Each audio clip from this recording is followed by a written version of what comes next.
Good afternoon and welcome on the Sunset Safari. Whew, your timing could not have been more perfect. Jandre and myself were begging that kudu to stay where... Oh, there's another one there. Never mind. So my tremendous relief might have been slight overkill, it appears, since there is another kudu off to the right. I was desperately hoping that one of them might stay in shot for you. Welcome on your live safari experience, coming to you live from Djuma, Arathusa and Cheetah Plains Game Reserves in the Sabi Sand in the Greater Kruger National Park area of South Africa, where our nibbling kudu is enjoying her late lunch. My name is Jamie, and this afternoon I have Jandre on camera with me. James is out and about with Brian, going looking for lions, and as I said, we're the only place in the world you can come to for a live and interactive safari experience. So if you have any questions, you can send those through on hashtag SafariLIVE on Twitter, or you can email through to questions@wildearth.tv. And please do let us know. Oh, there's a baby. I don't know if it's going to stay in view, but there is a tiny baby little kudu walking at the back. It has gone. The baby kudu has gone. That keeps being my day today. I spot the baby animal and then it disappears from view immediately.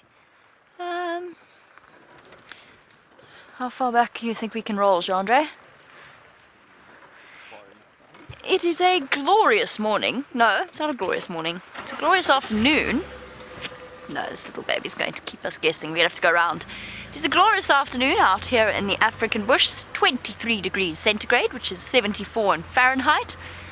And it is actually quite hot in the sunshine. And of course the temperatures, it is midwinter here in South Africa, so the temperature does drop right down as soon as the sun sets, but for now it is the kind of afternoon that makes you want to go and bask in the sunlight somewhere.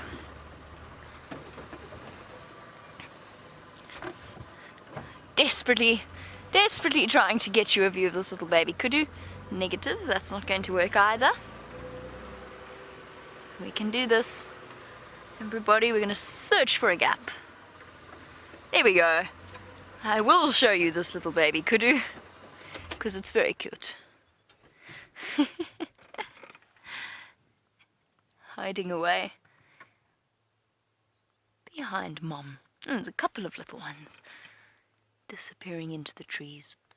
Rightio, while our kudu are lovely and very graceful, however, they are not quite as flat as the animals that James has just found for you. Let us head across to the most iconic animal of the African bush.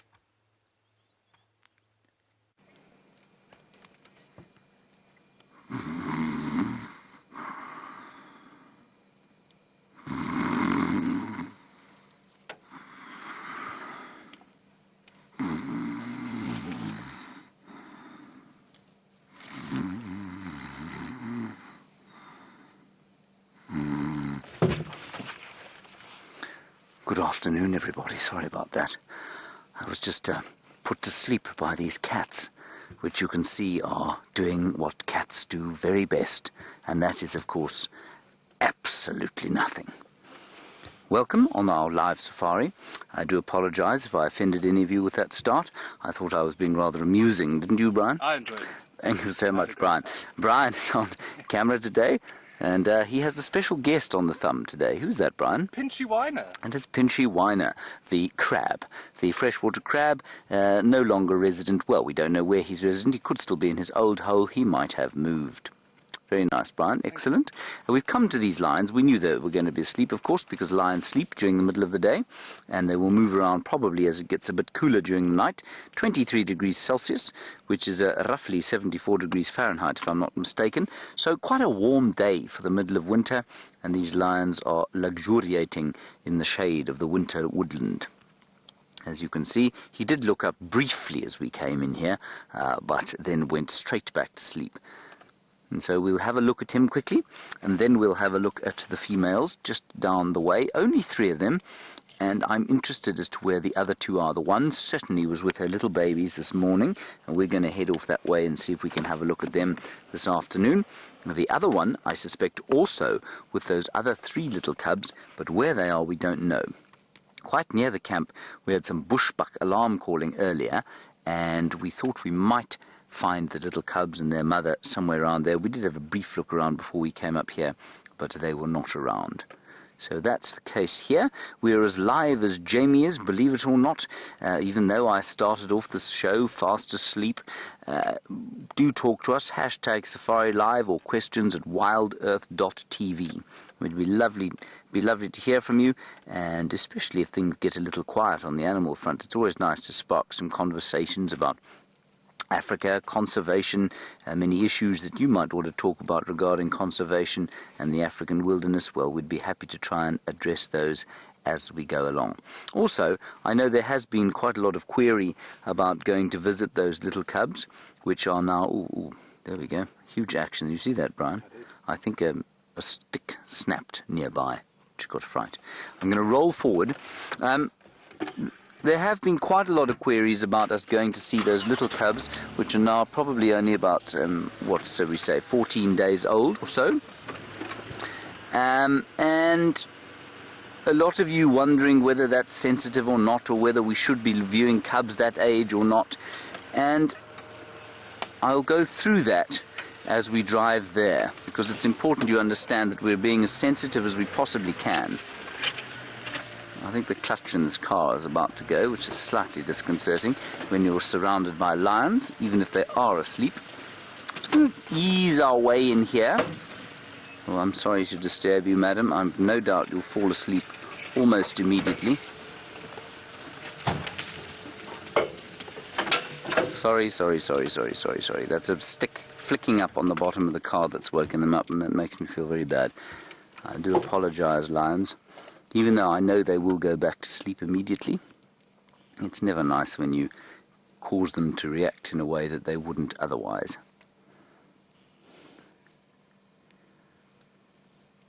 Look at all the flies flying around them there.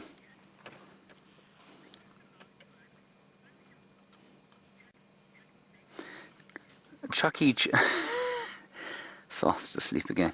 Chucky baby. Interesting Twitter handle, that Chucky baby. You want to know when the last time we saw the Birmingham boys was? Well, Brian, the last time we saw the Birmingham boys was 2 minutes ago, would you say? About 2 minutes ago, Chucky baby. That lion we just saw is one of the Birmingham boys. And there he is. He's just a recumbent and asleep. And Chucky baby, I'm going to call you CCB. I can't bring myself to keep saying Chucky baby.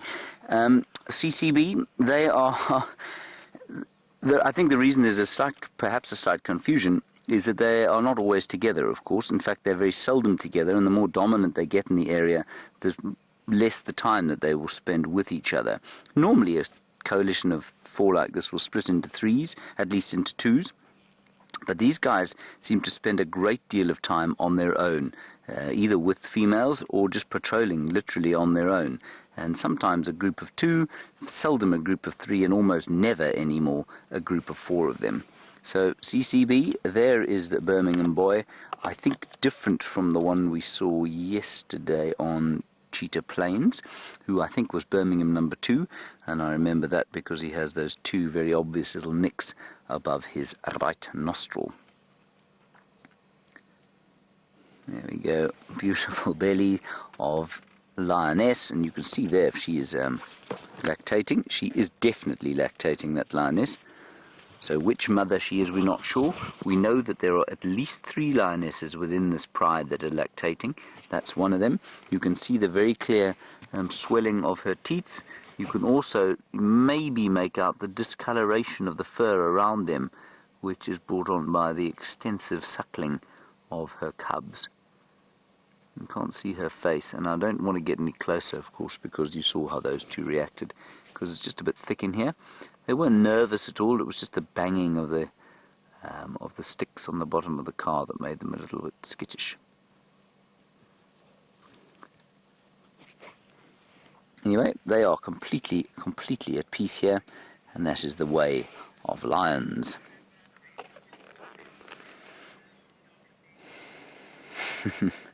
Sandra, very nice question from you, of course, especially being dark-haired myself. Well, I used to be when I had hair. And Sandra, you say, is it true that female lions prefer darker-haired males? The answer is yes, to an extent, but it's not clear whether it's them actually doing the selecting or the fact that the darker mane represents a greater testosterone level and therefore a greater dominance in a coalition of males that sort of provides a selective pressure. So, for example, the coalition of males that got tossed out of here by the Birmingham boys when they came a marauding exactly a year ago, one of them had a ginger mane and he was called Ginger, and the other one had a black mane and he wasn't called Black Mane, he was called Hairy Belly. And they both are still called that, and they live down at Londolozi on the Sand River at the moment, and he's certainly the one with the dark mane, certainly seemed to do the bulk of the mating. Now, whether that was because they selected for him or because he was just dominant over his brother, I'm not sure. So that black mane absolutely indicates a greater level of testosterone in the body, and it turns the mane much blacker, and that can have two effects. Either the lionesses are picking up on it, or he is more dominant over his brother, and so his brother backs off when there's any kind of competition. So one of the two. But yes, essentially it is true that a more black-maned lion will probably have greater mating opportunities. Jamie has got some very unusual winter animals to show you, so let's go across to her. I'm going to move to the cubs. Some very unusual winter animals indeed, and they're not animals. They're leaves fluttering in the rising air currents, the thermals that the vultures ride on. But I don't know how easily you can see this. Genre is doing an amazing job of capturing it. But it looks like floating gold specks. It's absolutely stunning. At first I thought I was imagining it, but it's the leaves blowing in the wind and catching the light. It is incredible to watch. It really looks like somebody's thrown a handful of giant gold glitter into the sky. I've never seen anything like it. This is definitely one of the prettiest times of year to be out in the bush. These contrasting colors. Incredible. So, so beautiful. It's tumbling out of the air. I suppose for those of you who experience the incredible color change of your autumn or fall, with leaves changing the colors, and perhaps this isn't such an extraordinary experience for you, but for us it is just really beautiful, especially against the expansive African sky, which is the bluest of the blue on afternoons like today. And then, of course, just for fun, because we can, this view of the moon and all its craters as it slowly, slowly approaches the point of being full. So that's nice every now and again in our frenetic search for various animals and, well, animal life of Djuma and Arathusa and the Sabi Sand. Nice every now and again to stop and just look at the view. We're going to head across to Cheetah Plains, actually. Here's my plan. Speaking of views, we're going to check along the southern boundary just to see if Queen Karula hasn't made her way back across. This morning was quite dramatic, with her, we think, being chased off the kill that she had south of our boundary, and then followed back to her cubs by 2 hyenas. Oh, alarm calling, go away, birds. Go away.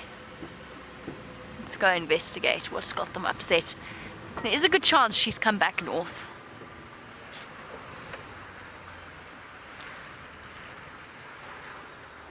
And there we go. Of course, Aaron, I think, watching in New Zealand, and Aaron thinking along the same lines I am thinking of, which is, I don't know, I'm not 100% sure, but I'm relatively certain that I found brown hyena tracks on Cheetah Plains.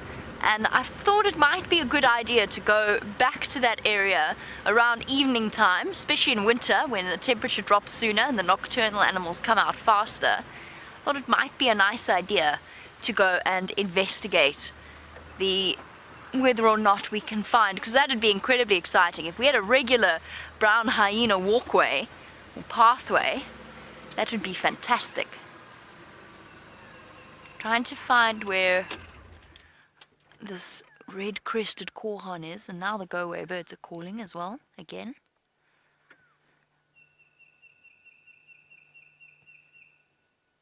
That high-pitched whistling.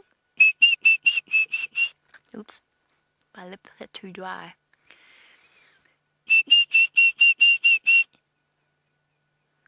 See if he responds to me, or if he's not. Ooh, it's quite the high-pitched whistle, that. Sorry, everybody, if you're feeling slightly deafened at home. I'm trying to call the red-crested quahon. He's not far, he's close. But they've got a slight ventriloquist nature to their call.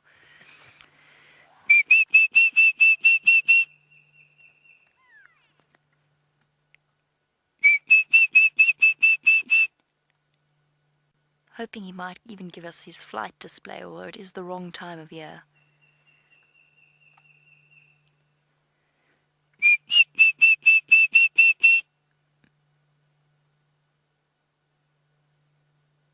Oh, I think I won that. I don't see him anywhere. He's probably strutting out looking for this rival red-crested quahon. He's really not far away. I don't know if any of you have managed to spot him. I haven't. I don't think Gendre has. Perhaps he's hiding in the trees somewhere there. Che, I'm not going to call him anymore.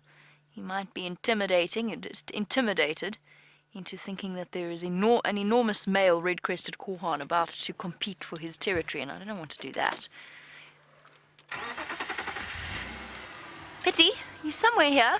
I would show you what he looks like, but unfortunately my bird book is where where we usually live at Inge's house, but we've been temporarily displaced from there for now, and I unfortunately left my bird book there, which is very silly.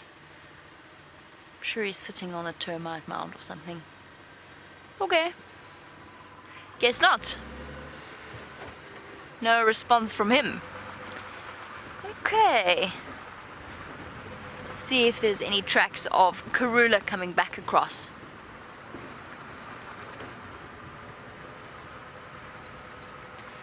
And a very big hello to Tucker, who is 4 years old. Hello Tucker, I hope you're enjoying your safari experience. Now Tucker would like to know, do the bugs tickle animals' fur? And yes, they do. They definitely do, Tucker. So the flies especially, you'll see even with a sleeping lion, you'll get the ears flicking and the tail flicking because it's irritating them, it's tickling them, tickling the sensitive fur. Now Tucker, I don't know if you've got a dog or a cat at home, but you might see them doing that with flies as well, twitching their ears, twitching their tail to make the insects go away. And it's not just flies, it's also things like ticks that crawl on the animal's fur, make them feel really, really itchy. And so often what they'll do, Tucker, because they don't have 5 fingers and fingernails to scratch themselves, so what they'll often do is either scratch with their hooves or their paws, or if they're something big like an elephant, then they'll go running up to a tree. Let's imagine I'm an elephant, Tucker. Just imagine. Okay, I know I'm a bit smaller than an elephant, but I've got a fly on my face, and it's attached to my cheek. Go away. Go away! Now imagine I'm an elephant, Tucker. So this is what an elephant's going to do. If it's got an itch somewhere, it's going to walk up to a tree just like this one, like I'm going to do now. Okay.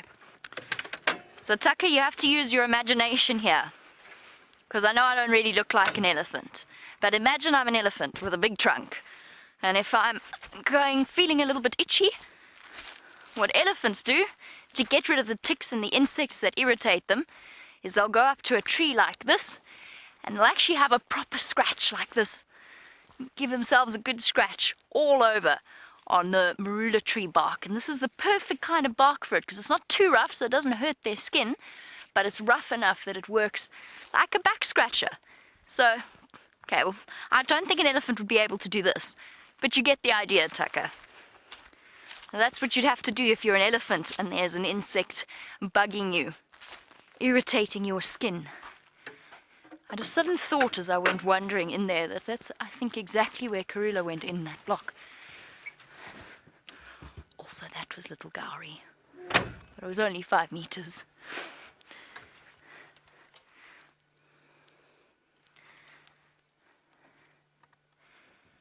Okay.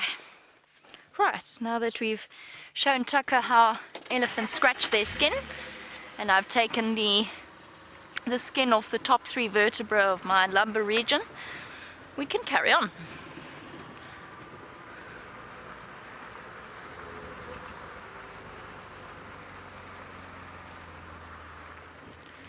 I'm having a bad earpiece day. I'm sorry for fiddling. My earpiece for some reason today doesn't want to be attached to my ear.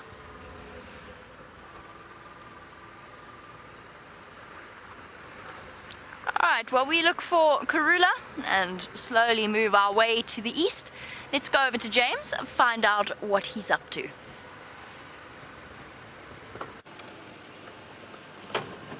You joined us just in time, everyone. What we're doing here is we're now going to go off-road in here. And before we do, I'm just going to quickly address this query that everyone's been asking, or many of you have been asking about the sensitivities around these little cubs.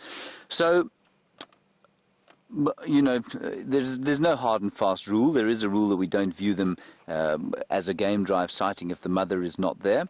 There is, however, a rule in place here where you're allowed to go and have a look. If mum's there, you can stay and have a look, and then maybe 1 or 2 other game drive vehicles during the course of a drive will come in. The sensitivity around it is to do with smell and to do with sound. And so we don't want vehicles going in and out the whole time, because any threat that there might be, mainly from hyenas, possibly leopards, maybe wild dogs, but it's largely hyenas. Any threat that there might be from hyenas would obviously be that much higher if the sound of vehicles is moving all the time. Likewise, if there's a huge smell of these vehicles, perhaps a hyena coming up wouldn't be smelt as easily. I'm not so convinced about that one, but I'm happy to go with it.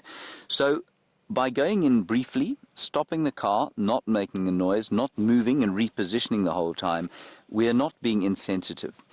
By pulling in and out repeatedly and moving the car to get a better view, then yes, that probably would be insensitive. So that's what we're going to go and do. If mum is not there, we'll have a quick look and then we'll move out again. If mum is there, then we'll stop and we'll have a nice sighting, hopefully, of those little ones. They might all be gone by now. She may have moved the den. Okay, and the fact that she has kept the den where it is for so long now indicates that she personally, the mother, is not disturbed by the presence of vehicles, because that is what makes lionesses move their dens. It makes lionesses move their dens quickly. If they are disturbed, they will move them from time to time, every sort of a few days or so.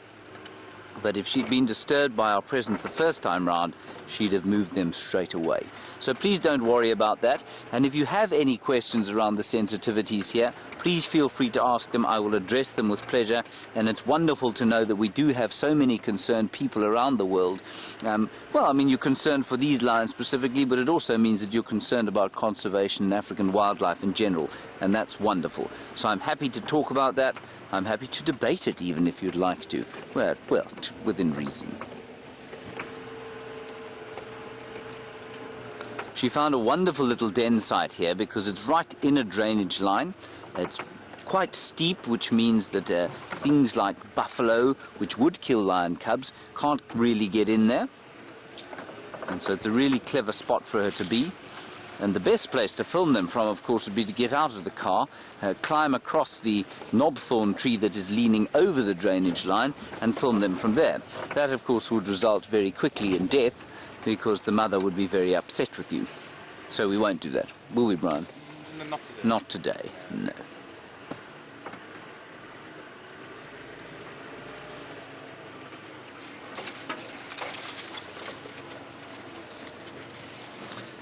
Hello, Mercedes. I've got a nice way for you to remember this particular thing. For lions, it's 666. Now, that's not meant to be any kind of the number of the devil, but 6 days before their eyes open, 6 weeks before they start moving with the pride, and 6 months before they wean. As far as I remember, that's how it goes. I mean, obviously there are variations there. So you want to know when they'll start moving their cubs on the hunt, or when they'll accompany the pride on the hunt.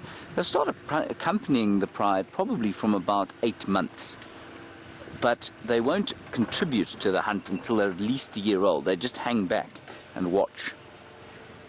Right, let's see what we can find in here.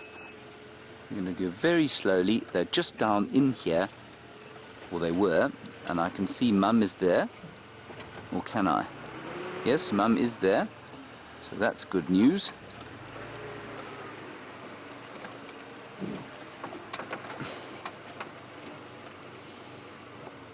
And the little ones are there too, and Mum is watching us.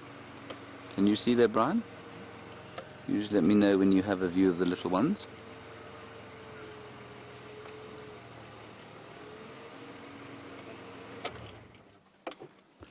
Now, Mum is not particularly pleased, I can see. I think she will relax. She's just watching us quite carefully, so I'm going to speak very quietly. There, she's relaxing. You can see her eyes blinking. She's starting to go to sleep. You can't see her, I can see her. You can see the little one, though, trying to suckle.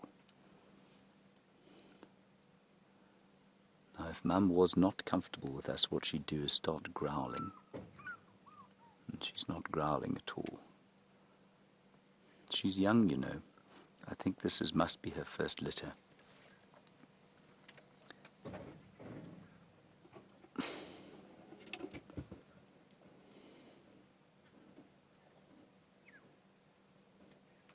Beautiful. Can you see her out there, Brian? To a degree. It's not the best. We're just going to stay here and let... Can you hear the fish eagle calling above us? There we go. Mum is just relaxing now. She wasn't as relaxed as I've seen her before. So I'm just going to let her settle before I think about maybe moving forward. There, she's yawning. I know you can't see it, everyone, but I can see it. There we go. She's relaxing now.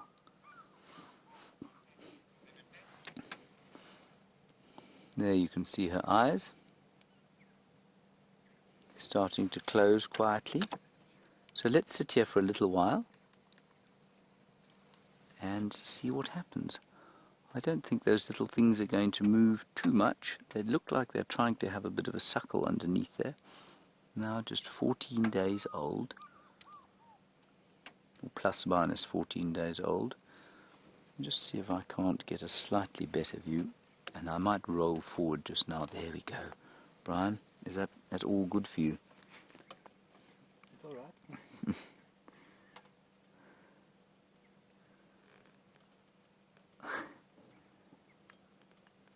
This is fantastic. I can see all three of them.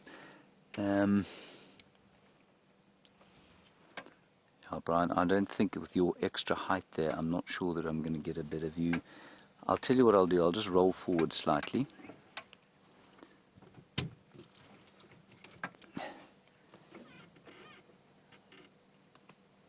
How's that, Brian? Is that fine?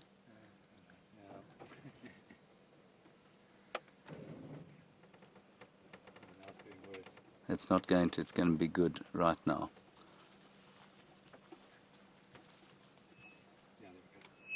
How's that? Okay. Right, everybody, I'm going to just call this in on the radio.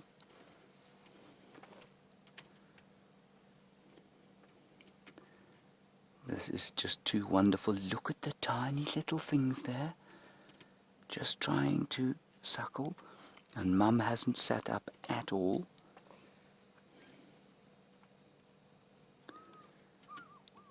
Stations, I have come to this position. The mother is on location. There is a 1 out of 5 visual. I think we should limit it to 3 vehicles per drive, 1 vehicle at a time. This is just my opinion. And there's almost no movement if you can when you get in here, because the visual isn't great, and you have to be quite close to see what's going on.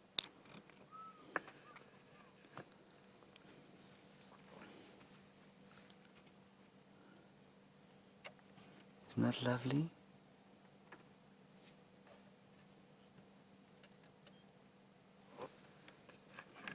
Mike, I don't know what you mean by a unique spot.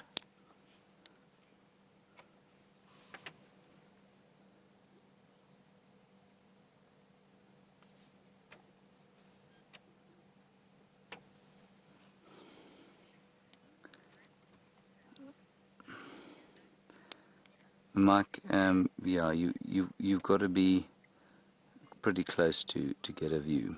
So just very sensitive, slow movements around here. Aaron, thank you very much. You say you say that you love these cubs because they take the manliness out of me. Well, I'm not sure why that's why I love them, but I do get your point. I was thoroughly chastised today by Geraldine for talking in baby voice on drive, so you'll notice I haven't done it. Well, I nearly started doing it, but I didn't do it earlier. Geraldine, I hope you've taken note. So yes, they do completely, absolutely make me talk in a very unmanly way.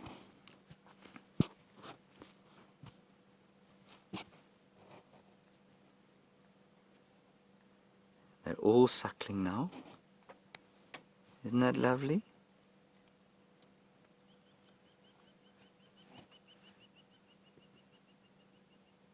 That is just too stunning. So 3 little ones, no way to sex them at this stage.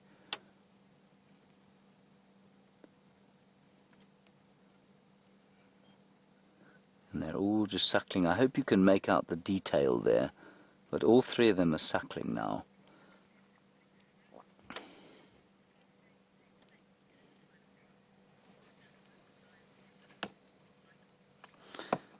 Michael, interesting, very interesting comment from you. You say with domestic cats, if you start blinking with them and they start blinking in time with you, then it indicates that they have some sort of trust and they trust you. Would the same work with lions or leopards? I would be very reticent to say yes in that particular situation. I don't know. I have stared at lions. I've stared at them in the eye, both on foot and in vehicles, and I've seen nothing but, blankness, basically. And that's not to insult them at all, but I don't think that the level of communication that exists with the domestic cat and one of these exists. So I would say no. I'm going to go with no. I don't think that the same would apply, that if that lioness started blinking in time with you, that she was indicating some form of trust. I might be wrong, but I don't think so.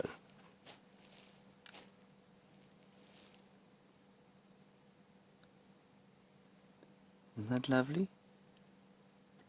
Now, just to give you an idea of how big they are, they're about the size of a ruler. They're about 12 inches long, each of them, from top to the end of their tails, so they are very small indeed. And they'll grow amazingly quickly, so the other ones that many of you have seen, that we saw also of the Nkuhuma Pride, they are, how old are they now? They're just over 6 weeks. They've started moving with the Pride. Yeah, well, they're not all the time, but they certainly moved from place to place with the Pride, and they went to that kill on Arathusa, which is a long way from here. I mean, that was a good walk for them. And they are substantially bigger than this. Almost double the size, I'd say.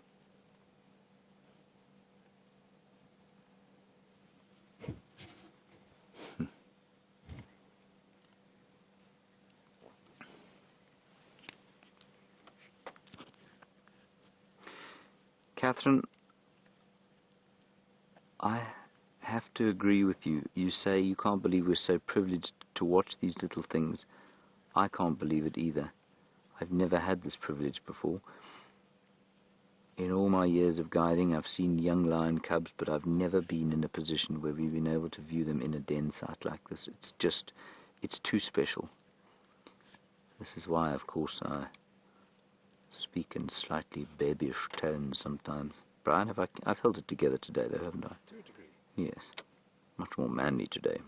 The voice is deeper. Roof, roof.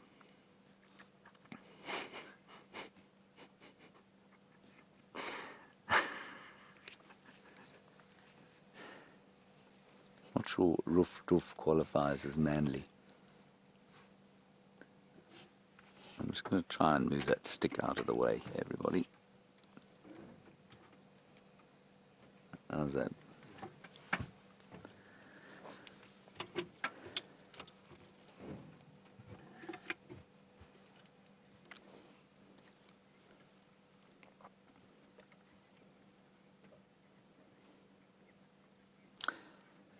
Cindy in Tennessee, you want to know about the Styx Pride and if there was any update on them. They were seen yesterday, indeed, on Chitwa Chitwa, and they're on Chitwa Chitwa. I don't know if the cubs were there, but certainly they had a female, or three females with the Birmingham boys.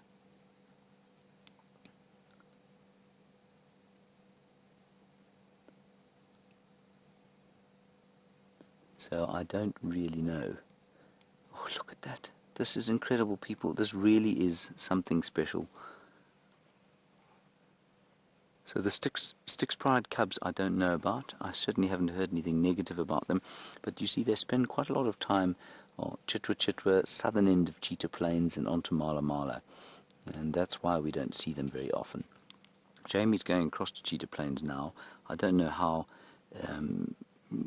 well they searched Cheetah Plains this morning.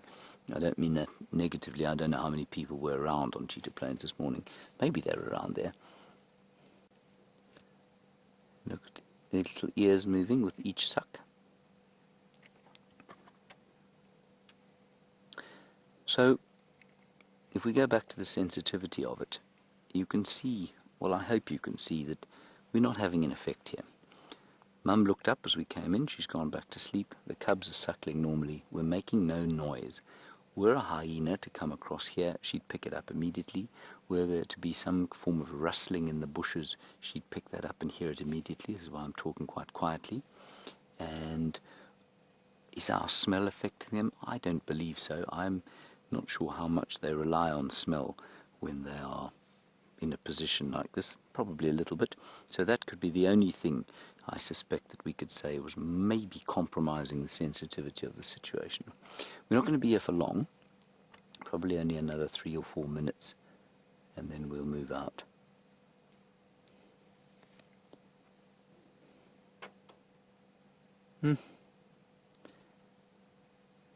Oh, look. Oh dear, I did it. Bad luck. Second time. Sorry about that.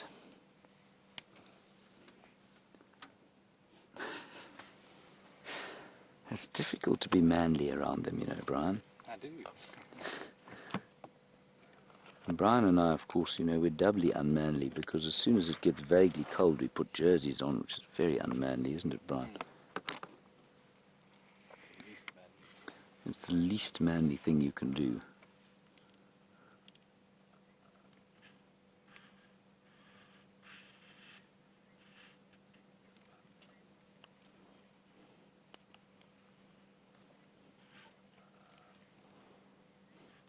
Susan, a nice question from you about whether or not the lionesses ever come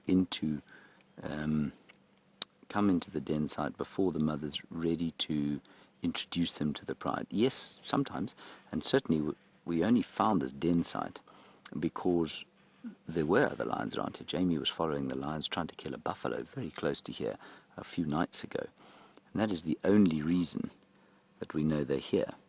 So absolutely it does happen. But that's not necessarily a bad thing. She doesn't really mind. She would happily introduce them to the pride if the pride was here. The only reason she doesn't kind of introduce them or make them move with the pride earlier is because it's difficult for them to move with the pride. They're not big enough yet to be able to walk on their own properly.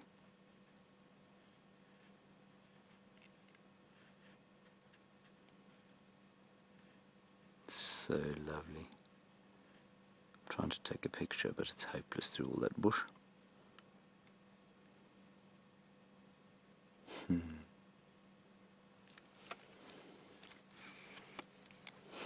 So special. And like I say, in all my years of being out here, I'd never spent time like this at a lion's den site. I've never had this incredible privilege. Those little feet, everyone, about the size of a silver dollar. You can, well, any dollar, I guess. Isn't a dollar about that big?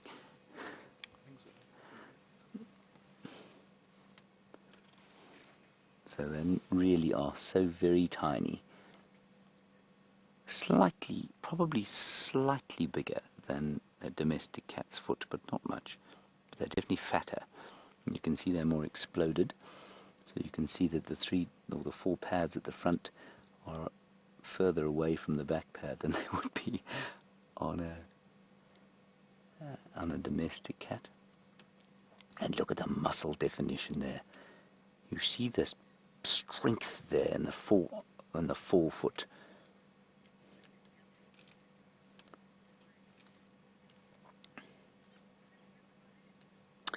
Now, Michael, you ask a very good question here. You say, if these cubs make it, is there any chance that they could grow up and mate with their father or their uncles, so one of the Birmingham boys, or likewise, is there any chance that they could...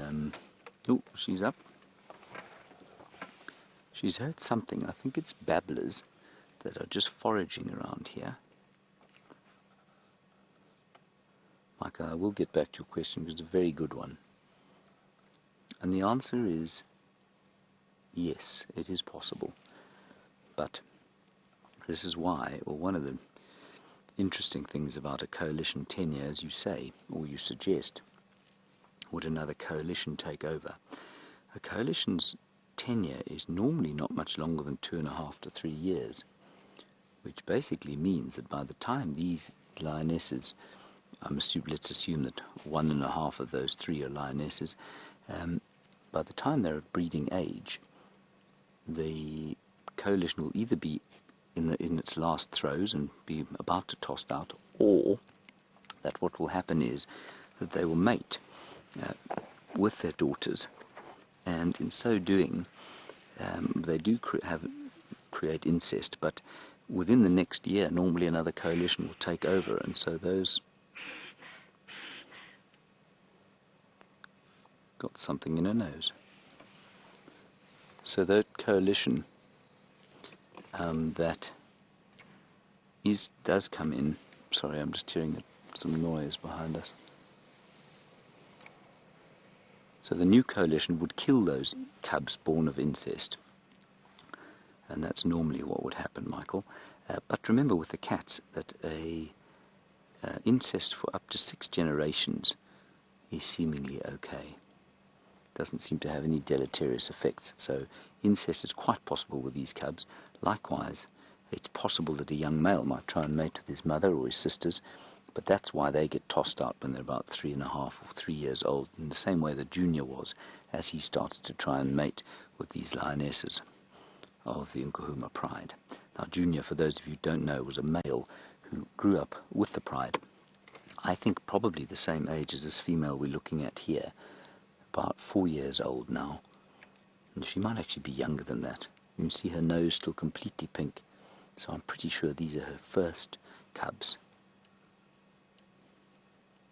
Okay, everyone, we're going to pull out of here. I'm not going to sit here all afternoon. We did have a wonderful sighting. I only used baby talk twice, and I think I'm to be congratulated for that, don't you, Brian? Congratulations, James. Thank you very much, Brian. Okay, here we go. Now the clutch on this car is a little bit dodgy. Let me just see what she's doing.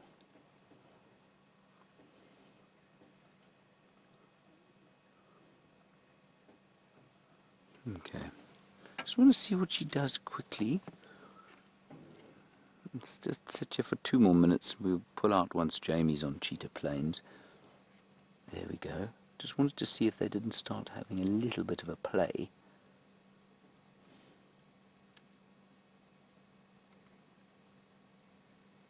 I can't see anything going on here. Alright everyone, let's go across to Jamie. She's got something much larger and exciting to show you. Well, not more exciting than this, but certainly much larger. And we'll catch you once we're out.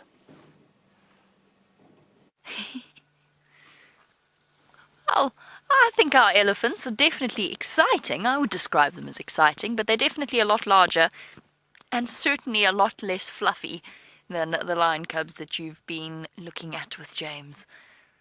And we found ourselves at an elephant roadblock, which is actually relatively inconvenient because this is the well-known signal black hole of Cheetah Plains. Just as you drive through into the entrance, our signal always disappears here. So I'm hoping that by staying remarkably still, we will be able to show you these elephants, because obviously at this point I cannot go racing past. I wonder if this is the same. I don't think it is. I was wondering if perhaps it was not the same herd that we saw. Yes, oh no, not yesterday morning, this morning on the sunrise safari. They had the tiniest little baby. Too cute for words. And I have to tell you that secretly I've been hoping to relocate that herd on Cheetah Plains once again, just because I would love for you to see that little elephant calf. It's only a couple of weeks old. There's a little one. There you go, the best, definitely the best view you've had of a little baby elephant. Okay, dare we brave the repositioning? That is the question. Jean-Andre thinks no, I think yes. What shall we do? Oh, look, little baby's actually going for the, I don't know if you can see it from your angle, Jean-Andre. Giving nonsense to one of the other vehicles. Hey, little one. There is another vehicle there. There's a Chitwa vehicle. And the little baby's doing what they often do to us, which is racing forward and charging them and then getting a little bit scared. And now indecisive and not quite so brave as he was initially. It's okay, little one. There's no shame in admitting defeat. Perhaps to be spurred on by the company of the other elephant calf now. Or perhaps distracted. Distracted, it seems. Oh, are we going to go for the vehicle?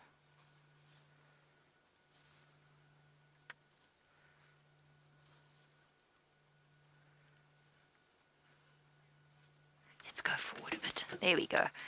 Right, let us brave the repositioning. And try and get you another view of this elephant herd. Unfortunately, they are moving in the wrong direction. They're going towards Nkuhumas. Not the wrong direction for them, obviously. Hello, guys. Ooh, lovely big herd. Oh, everybody keep fingers crossed for signal.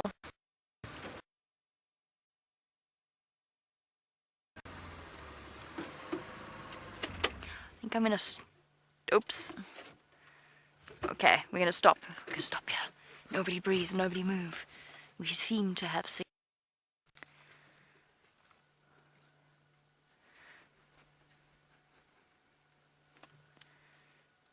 That's mighty unfriendly. I was waving, nobody waved back. Oh no, now this is just embarrassing. Nobody wants to wave at me at all. Oh well. Watch the elephants instead.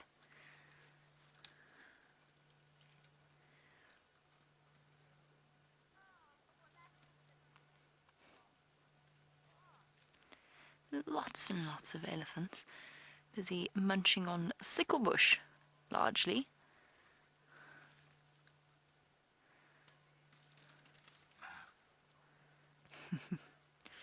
And while we are with our elephants here on Cheetah Plains, Benji, sorry. I keep doing that. Every time we mention Benjamin, I get his name confused with the person asking the question.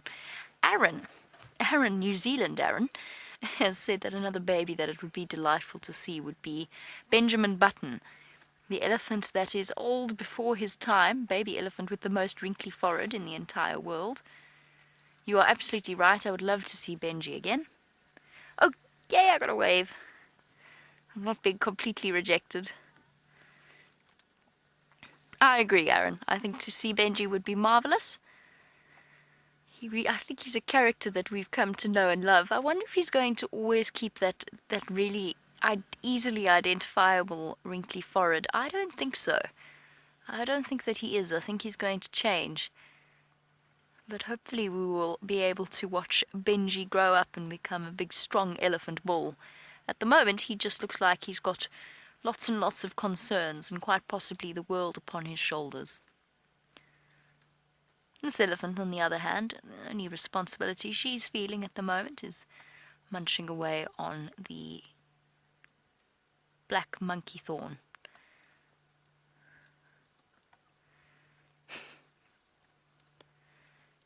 Chandra, I don't know, can you see that elephant that's in front? Oh, no, it's stopped doing it now.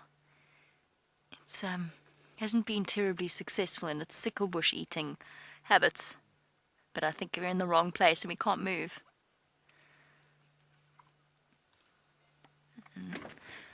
While we're watching this herd with lots of little elephant calves wandering about, you'll notice some of them, particularly the one that was charging the vehicle earlier, didn't have any tusks. And Abhishek, welcome to the Sunset Safari. It's wonderful to have you on board and to receive your question. You wanted to know what age an elephant's tusks will start growing.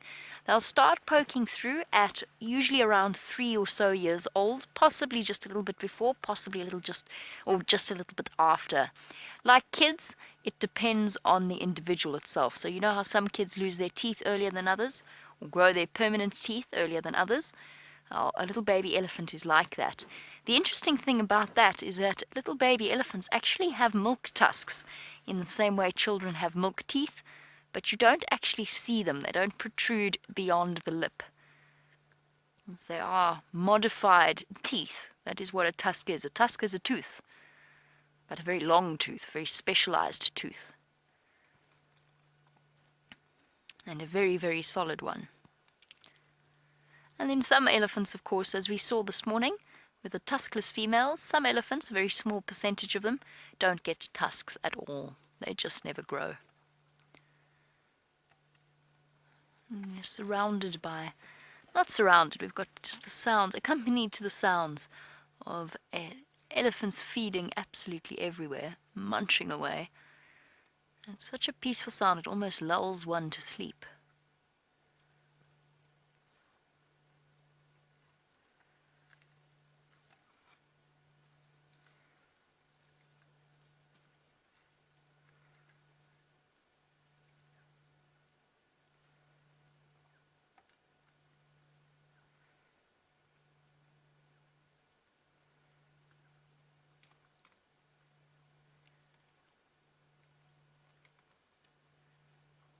Just that gentle crunching. I think she is going to move off, and I'm too scared to reposition to get us in a better place without losing our signal. We'll content ourselves for now watching this colossus of the African bush devour her lunch. Still looking fine. I know a lot of you have commented on the fact that we're seeing quite a few skinny elephants. Most of them are looking okay. Bones not too prominent, even though we are in the middle of the dry season after a prolonged drought. They're still looking absolutely fine. Hey, big girl.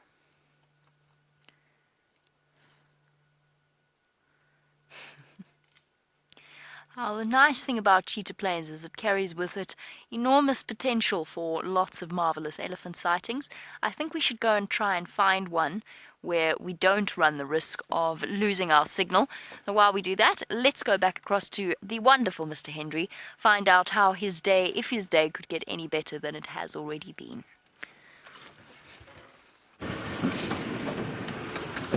My day couldn't really get any better, but for being allowed, of course, to talk in baby talk, which I'm not going to do now. We're heading towards Buffelshoek Dam. We might maybe see some elephants there. I suspect quite strongly what we're going to see there is some buffalo, maybe a grey heron, and possibly a waterbuck, and maybe Buffelshoek Bob, the bachelor of the dam. You see how I changed it up there, Brian? Thank you very much. We might also see Pinchy Winer's friends. Anyway, we're not too far from there. And as we drive down this little patch of woodland, I'm reminded, of course, that Brian and I are going on leave as of tomorrow, and this is going to look immeasurably different in 2 weeks' time. There's going to be much, much less in the way of foliage on these leaves, and I don't know, I think I'm always excited to get back and see how it's changed. Because you don't, I mean, of course all of you know that you don't notice these changes as they happen.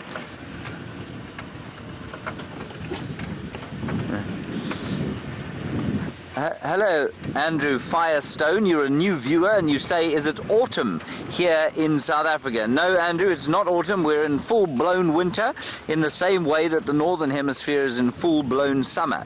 And I guess the reason you're thinking it's autumn, perhaps, is that these leaves, or the trees, still maintain some of their leaves. And interestingly, as we go into springtime, we get lots of wind blowing through this area, and that's when the trees lose their leaves. Because it doesn't get especially cold here, Andrew, what happens is that the leaves actually last longer than they would in the Northern Hemisphere, and they continue to photosynthesize for a few months after the autumn and probably into the winter as well. And then they lose their leaves in the driest part of the season, which is in August and September and into October, and then all the leaves come back after that.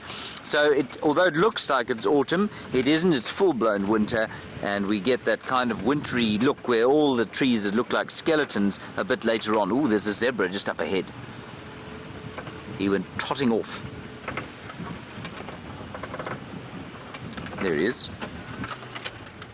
He thought he could escape us, Brian, but he cannot.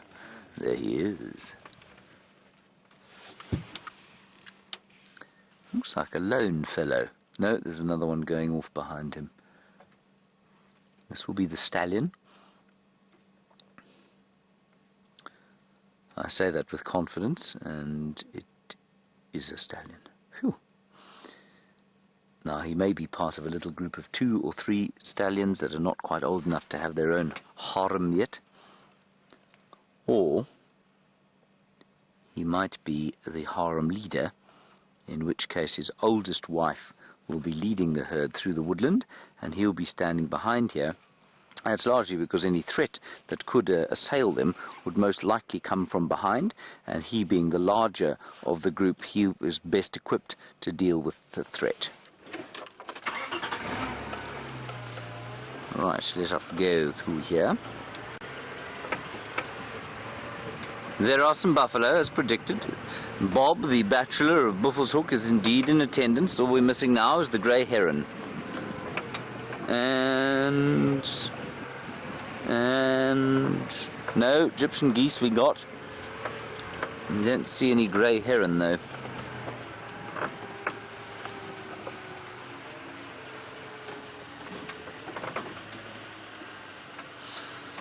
I was wrong, Brian. I know. But this water is drying very fast, and I think by the time Brian and I return in 2 weeks' time, there will be no water left here, maybe a small puddle. And then it will not be a particularly productive place to come and visit. Now, on Bob's back, many of you may notice, is a group of terrapins. They are freshwater turtles. Well, as much as you can describe this water as fresh, it's fresh in so much as it's not salty, but it certainly isn't something you'd like to drink, not unless you could avail yourself of a public convenience very soon thereafter. And they are big. Those are really big serrated hinged terrapins. They're probably about a foot in diameter. They're probably about that wide. So they really are pretty big and quite heavy, and they're quite fat too. So I wonder, maybe the younger ones don't make it quite so easily after the water gets dry like this. It's quite possible they get eaten by birds and that sort of thing, and that only the really big ones like this get through a difficult dry season. And they're sunning themselves, of course, because it is winter. They don't want to be too cold. They find it very difficult to move when it's cold. because they are, of course, ectothermic. In other words, they're cold-blooded. And the other thing they do is eat off the ectoparasites from the hippo. So in much the same way as you can see the... Oh, there's some squirrels alarm calling.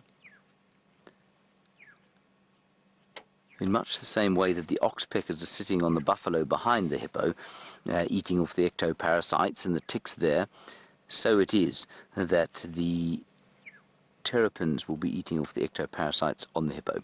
I'm going to just sit here for a little bit longer and see what happens with those alarm-calling squirrels. Jamie has managed to find herself some signal and some more elephants. New elephants. The link has been cancelled. We're still here. You can wait with me and see what happens with the... you can... I've lost my train of thought slightly. Ah, yes. There is a buffalo. And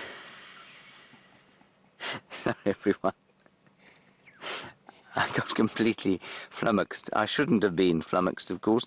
I should be able to handle that entirely. Ah, Pinchy Weiner, you've sent through a tweet. Thank you, Pinchy. You say I can stop by for a visit at any time. That's very kind, Pinchy. I might do that.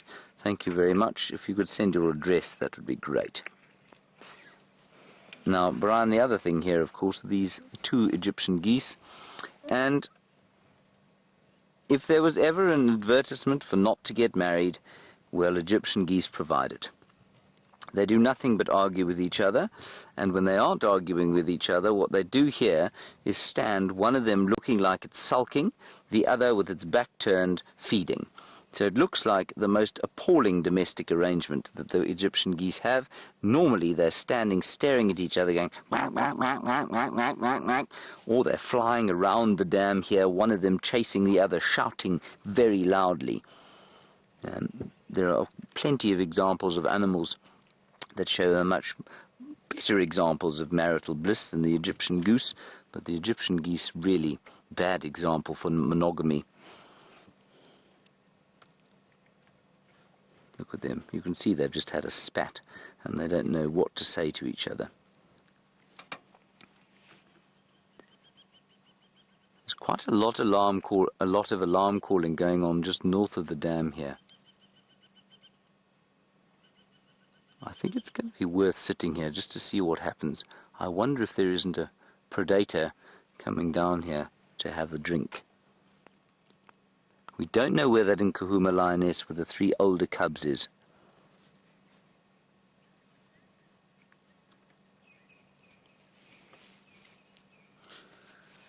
Hello, Abhishek, and you're wondering about the terrapins there, and you want to know if they're like tortoises. They are like tortoises. Abhishek, there are 3 kinds of what we call chelonians, and chelonians are the shelled reptiles: turtles, tortoises, and terrapins. Tortoises live on land. They don't swim. They can swim a little bit if they have to. Terrapins live in fresh water like that, and turtles live in the sea. Now, these particular terrapins, the serrated hinged terrapin, are easily distinguished from tortoises, A, because, well, they're in the water and standing on the back of a hippo, which you wouldn't find a tortoise doing. And also, I mean, you can't see from here. Oh, dear. I'm going to get tossed off. Also by the fact that their heads retract sideways into the shell rather than straight back, which is what happens with a tortoise.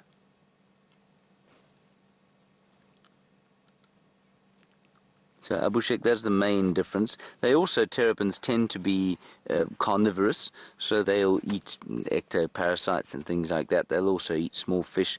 They'll probably eat small reptiles. They sometimes grab birds that come down to drink, and so they tend to be a lot more carnivorous, where the tortoises are normally almost entirely herbivorous, but for the Spix-hinged tortoise, which fancies the odd bit of escargot. They like to eat the giant land snails every so often. I suspect more for the calcium provided by the shell of the snail, rather than for the delicious flavour of the snotty consistency that is inevitable when you eat a snail.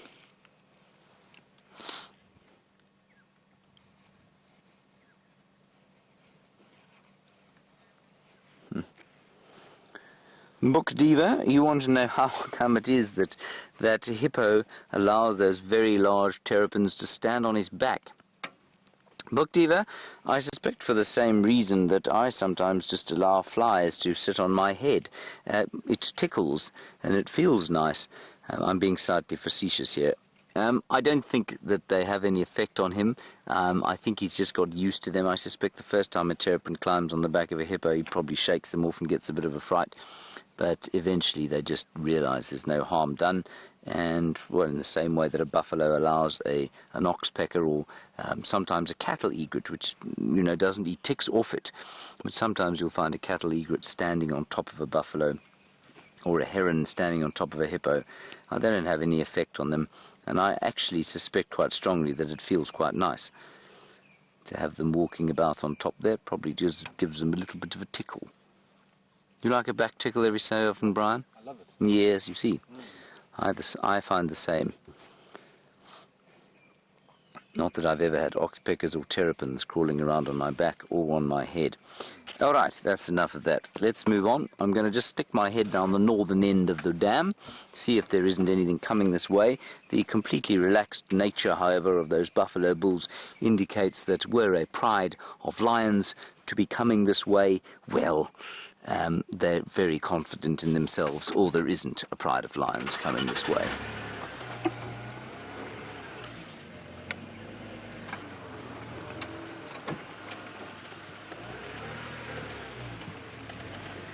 It's a stunning, very peaceful little scene there.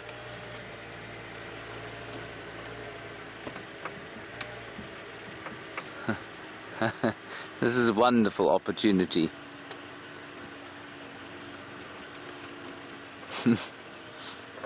Wait for it, everybody. Now, Marianne, you're in Texas and you're wondering about what's going on at the Djuma Dam Cam. Now, Louise is going to show you what's going on at the Djuma Dam Cam. Louise, tell me when you're there.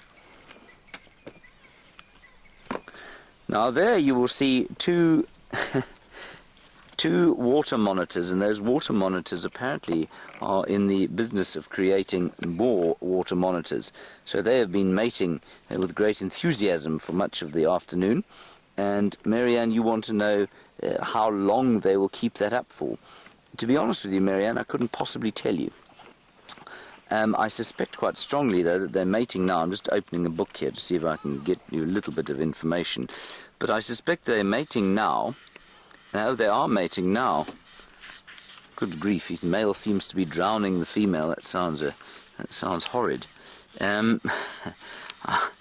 I suspect that she will lay her eggs fairly soon.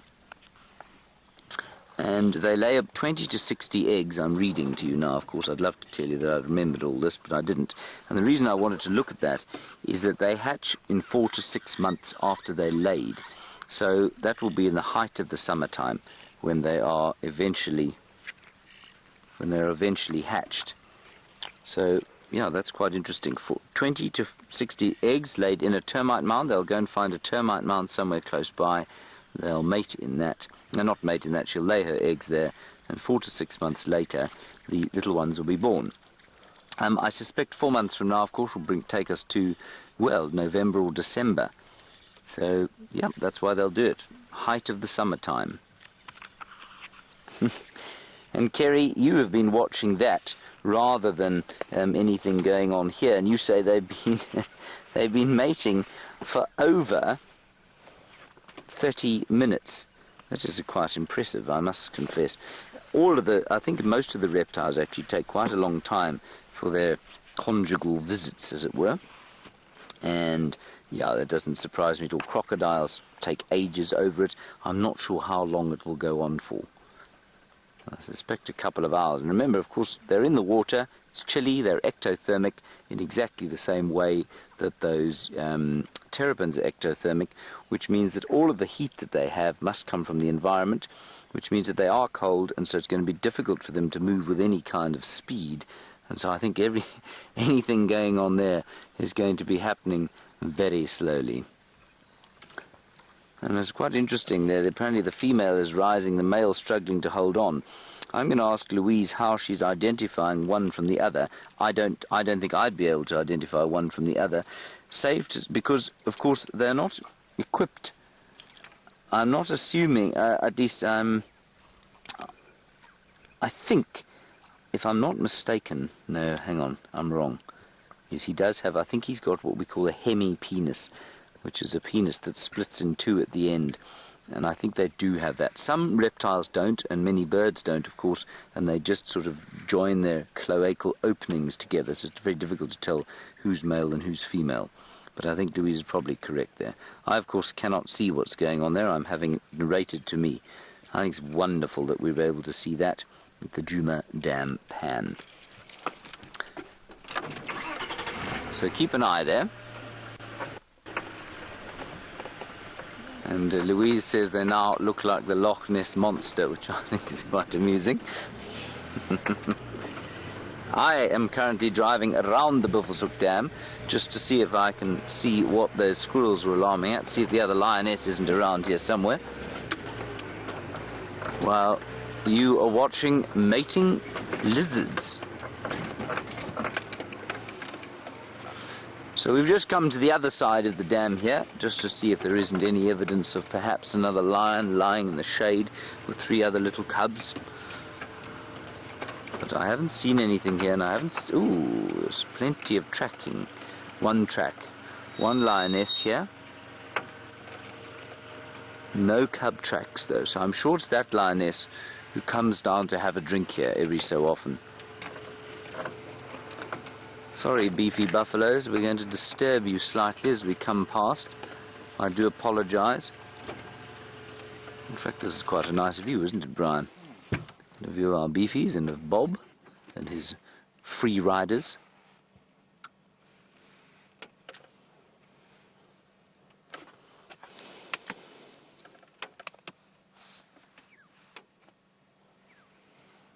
He's watching us. He doesn't like it when we get too close to old Bob.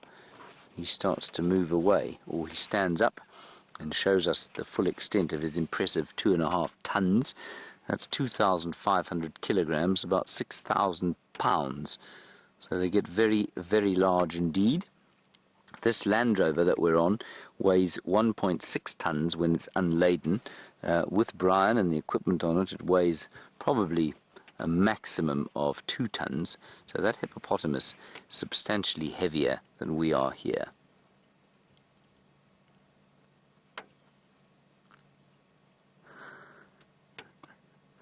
He's very relaxed at the moment.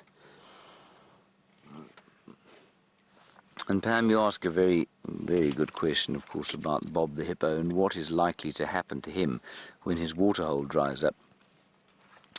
Pam, he's in for a tough time, I'm afraid. You know, he's only here, I suspect, because most of the other habitat's been taken by other hippos. And so he's going to have to find some other water. There isn't any big enough to hold him on Djuma, well, except at the Djuma Dam pan, and I know we had a hippo there, and we had a hippo at the Gallagher waterhole some time back during the height of the summer drought, and that's probably what he'll do.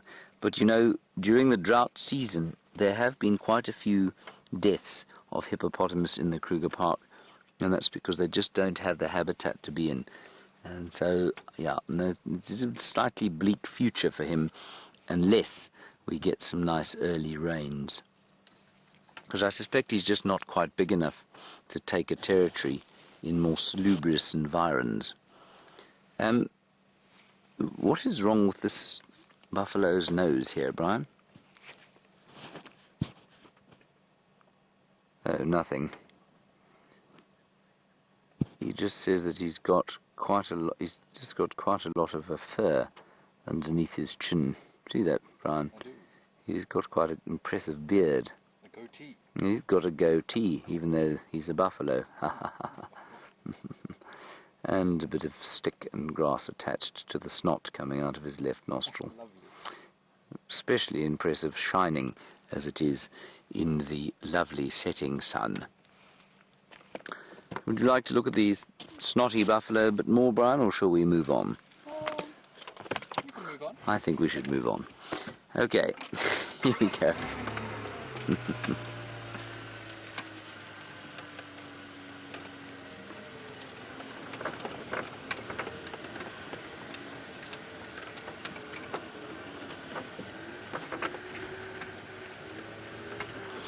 Alice, you're in Ohio and you ask a very good question. I'm going to stop here simply because it's actually quite a nice shot of two buffalo with a hippopotamus in between. Alice, you're in Ohio and you say, what would all the animals do without the termite mounds, given the fact that they are, everything seems to use them. The wild dogs use them, the hyenas use them, the, oh, don't go away. The hyenas use them, the lizards use them, everything uses them to live in or to give birth in.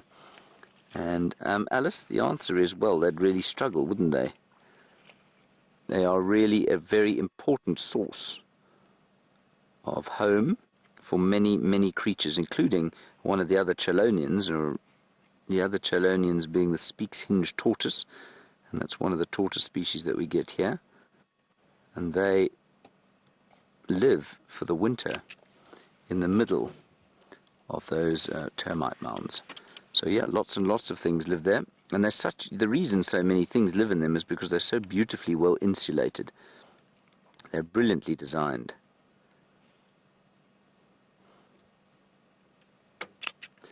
He likes us a bit more, that one, I think, Brian. He's also got snot coming out of his nose. He's got a cold. It is winter. It is winter, yes, as we all know.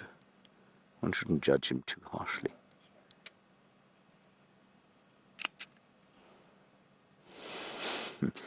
He does look so very cross. And some of you, I think, are probably wondering what that white stuff on his chin is. The white stuff is simply saliva. He's not rabid. And it's saliva that is sort of foaming because they chew all the time, of course. They have to chew and chew and chew when they've got their cud coming up. And so he's been chewing the cud, and that's just left that foam there. That snotty nose, although I'm being slightly facetious about it, doesn't look great to me, I must say. And we know that the buffalo of the Kruger National Park do carry bovine tuberculosis. I've got no idea if that's got something to do with that or not. But as drought conditions persist and life becomes difficult for them, so symptoms of TB might be expressed. Now, I don't know what that is, or whether that is or isn't a symptom of TB. While we look at that, he obviously doesn't think it is. You see, he's giving me a very dirty look indeed. Jamie is on Cheetah Plains, and this time I believe she has found some more elephants.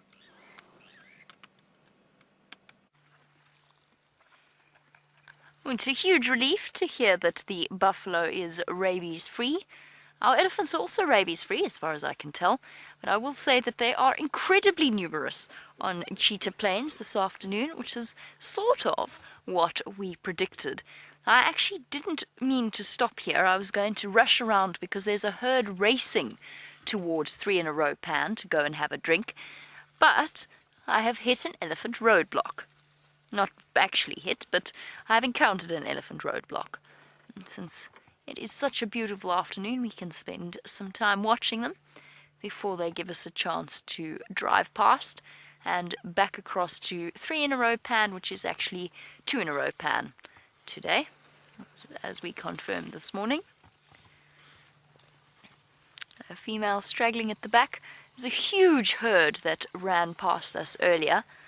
Absolutely enormous. There must have been about 40 elephants. Oh, we've got some more crossing the road in front of us. I think this is most likely a separate herd, but they've all joined together. And that's the lovely thing about elephants, is that there's no real set in territories or defined structures. There's no elephant herds that don't like each other. Everybody in an elephant herd generally gets along with everybody else, as long as they remember their place. Run, little one. Mommy gone.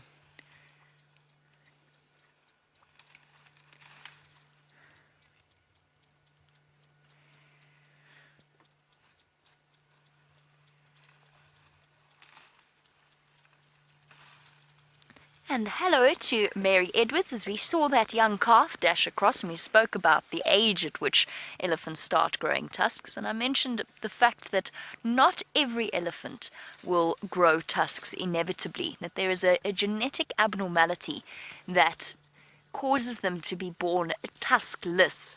Mary Edmonds, yes, it is caused by a genetic abnormality. Hello. The normal population size, or the sort of the proportion of elephants born without tusks is actually very, very low. It's around 4% of all elephants that are born naturally without tusks at all. Unfortunately, as human beings, not in this area, but if you go further north into Africa, as human beings, we've artificially increased that number just due to poaching problems for elephants with tusks. Obviously, that selects for those without. That's not a problem here. We do get one or two little individuals, or big individuals, that don't have any tusks. There's a couple of large females without them. There is at least one large male that we know of without any tusks. Oh, somebody's trumpeting at the back. And we've heard where those sounds emanate from because we saw that incredible sighting just a few days ago where a female elephant pushed over and pinned down a young male as a way of disciplining him. I don't know what he did. I think he gave her a little bit of cheek. And we do occasionally see them without tusks, but the little ones that we're seeing now, Mary, are just without tusks because they haven't grown yet. They only start to show through at about 3 years old. My goodness me, not that I'm ever one to complain about a lack or about too many elephants. I'm thrilled that there are as many elephants as there are, but there really are lots and lots of elephants on Cheetah Plains. It is quite extraordinary. Can hear them everywhere. Oh, hello, little one. And that, of course, is because they're all coming in from the Kruger National Park because there's water here. And that is why they're coming here. And we've got them all around us. Little calf off to our right. And then just a sort of screen of disappearing grey bottoms against the outline of the trees. It's simply marvellous.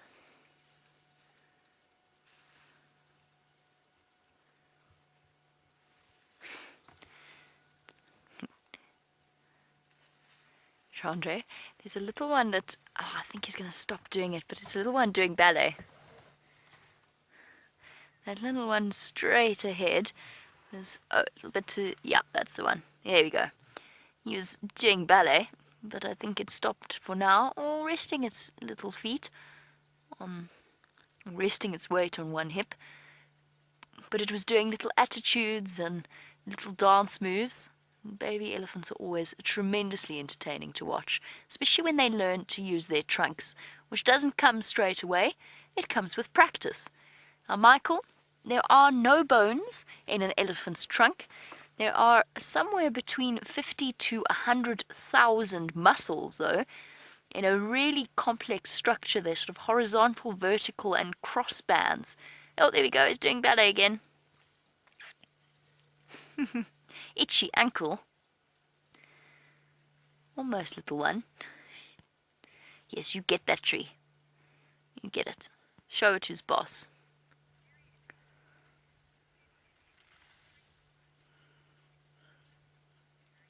Now, Jerry, of course, in final control, disagrees with me that the baby elephant is doing ballet. She thinks it is doing the tree pose, which makes it yoga-related rather than ballet-related. Certainly when I was a little girl, there were no yoga classes for children. I have no doubt that that has changed these days. So perhaps Jerry is right. Perhaps our little one, even at a tender age of a couple of months old, is doing yoga. Jerry, I disagree. I think it was ballet. All right. Let us go and catch up with the rest of the herd, Michael. That amazing movement of the trunk, as I said, is this really complex combination of muscles that is absolutely fascinating to look at. And when you think of what a trunk is capable of, it's capable of tearing off branches, pushing down trees, and at the same time delicate enough to accordion or concertina forward, pick something up that could be the size of a toothpick in between the two lips of the trunk. And the most astounding result of years and years or thousands of years of evolution to create the trunk, and there's nothing like it out here. The elephant is the only animal with this phenomenal proboscis-like extension of its face.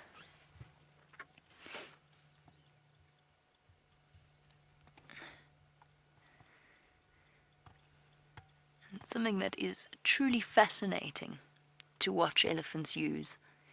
Their level of dexterity, less so for the little ones. They've got to practice. Just like toddlers have to practice using their hands. But it is, I think, one of the things that fascinates people the most about elephants. Oh, did you get something in your eye, little one?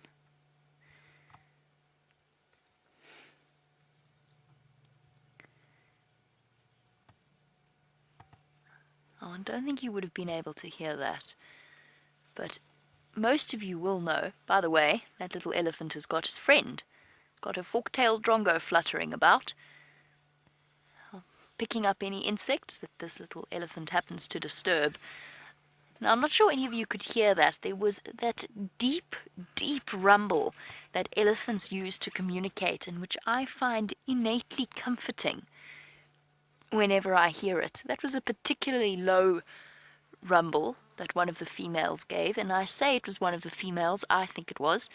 And usually the older females use it to communicate with the rest of the herd and also to provide sort of comfort and contact, especially when they're spread out like this. Occasionally you get pairs like this left behind, distracted by a particularly juicy tree.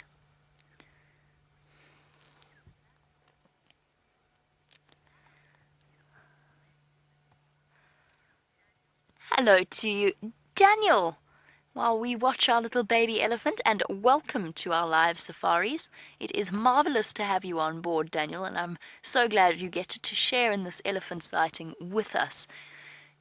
Daniel is wanting to know a little bit more about when a baby elephant is born. Oh, you're going to chase the drongo now, little one.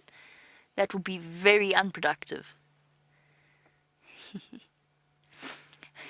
So, Daniel, they weigh, depending upon where you are from, and forgive my conversion rates, between just around 100 kilograms or just under. That will depend, just like human beings, upon the individual mother and calf, but around 100 kilograms or just under 220 odd pounds is how much a baby elephant will weigh. So they look tiny, but you certainly wouldn't want to get involved in a collision with one. And that can range, by the way. That sort of 100 kilograms is the maximum that you will get an elephant calf weighing. And they grow exceptionally rapidly in their first 10 or so years of life, or especially in their first 5 or so years of life.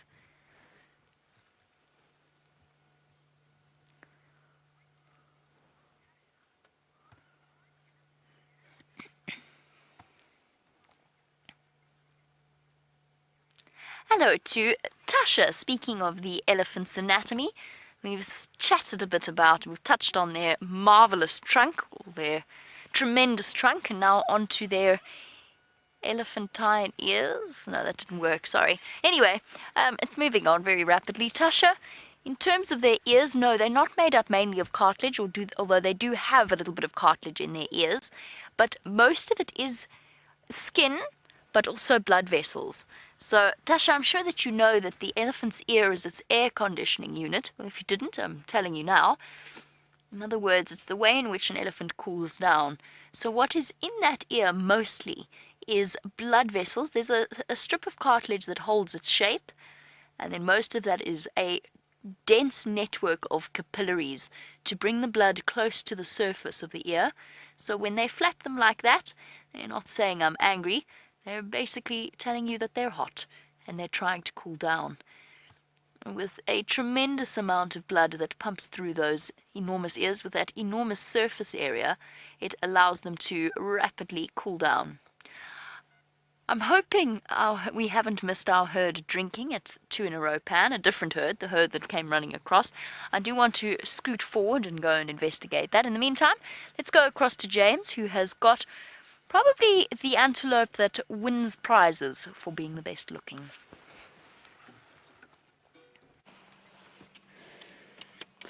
There is an antelope that wins the best prize for being the best looking, everybody. As Jamie said, it is a nyala, of course, a beautiful nyala bull. And he was, just before you came across here, eating a bone. And I'm going to go and retrieve that bone once he's moved off, so that I might show it to you. And you should marvel at the fact that that nyala thinks that it is a hyena. Doesn't it, Brian? It was even whooping like a hyena, wasn't it? Don't be ridiculous.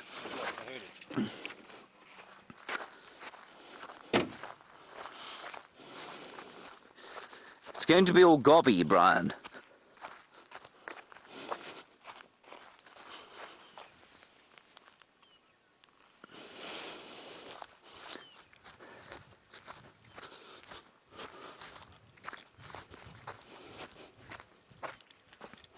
Standard issue bone, everybody, and this is what the nyala was eating. And indeed, you can see it, the glistening of the nyala saliva there. Can you see it, Brian? Not really. Not really, no. No, wrong side of the light, really, isn't it? Yes, yes.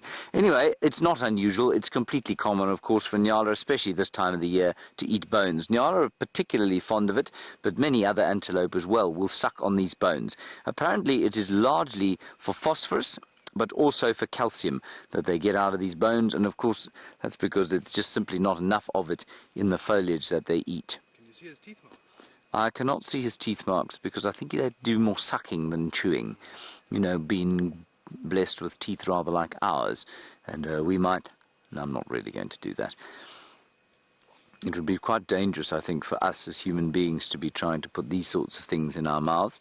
We don't have the digestive enzymes to cope with whatever bacteria could be on here. It was broken open by a hyena at some stage, and the hyena would have sucked the marrow out, would have been very rich in fat, very good for hyena. And now the bone, of course, despite the fact that whatever hapless animal it was killed somewhere here some time back, gave its life, it is still giving to the wilderness as we speak. On we go, Brian. See if we can find a leopard. I said to Brian, would you like to see a leopard? And he said yes, he would, so that's what we're going to try and find. But I haven't seen any sight or sign of a leopard.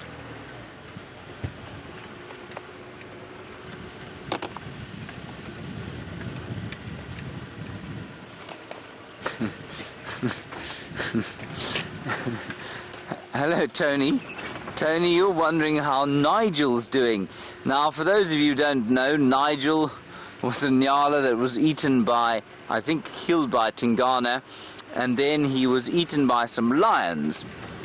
And we found him with his horns intact and his jaw still attached to his top, but just his spinal column. The rest of it was gone. And Brian and I, we did a little segment where Nigel was pretending to narrate his own death, because as I held him by his horns and moved him around, his jaw moved up and down, and it looked like he was talking. So we narrated his death through his own voice, really.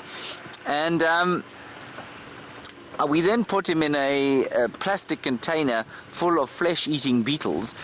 And Tony, you're wondering, has he been cleaned of all of his flesh? He hasn't yet, and it's because it's winter. And what Yuri's the landowner here, what he describes as the committee, and the committee is what he refers to as the collection of beetles he has.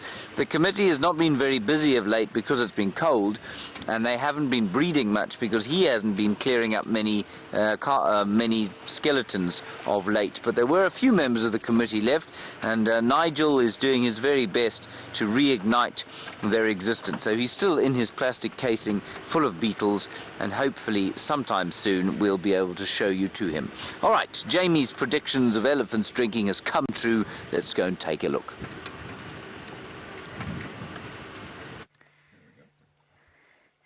When I was a child, there was this incredible advert in South Africa, on South African television, for one of the paints companies. I can't remember what it was, and it was two elephants having a marvelous mud bath to a very catchy tune, and I cannot help but be reminded of that particular advert right now, when we've got two young bulls having a marvelous time and providing us with such a stunning scene at 3 in a row / 2 in a row pan on Cheetah Plains. And going right into the muddy water to get to the best possible spots to quench their thirst. Nobody's all that keen on actually soaking themselves. It's not that warm this afternoon.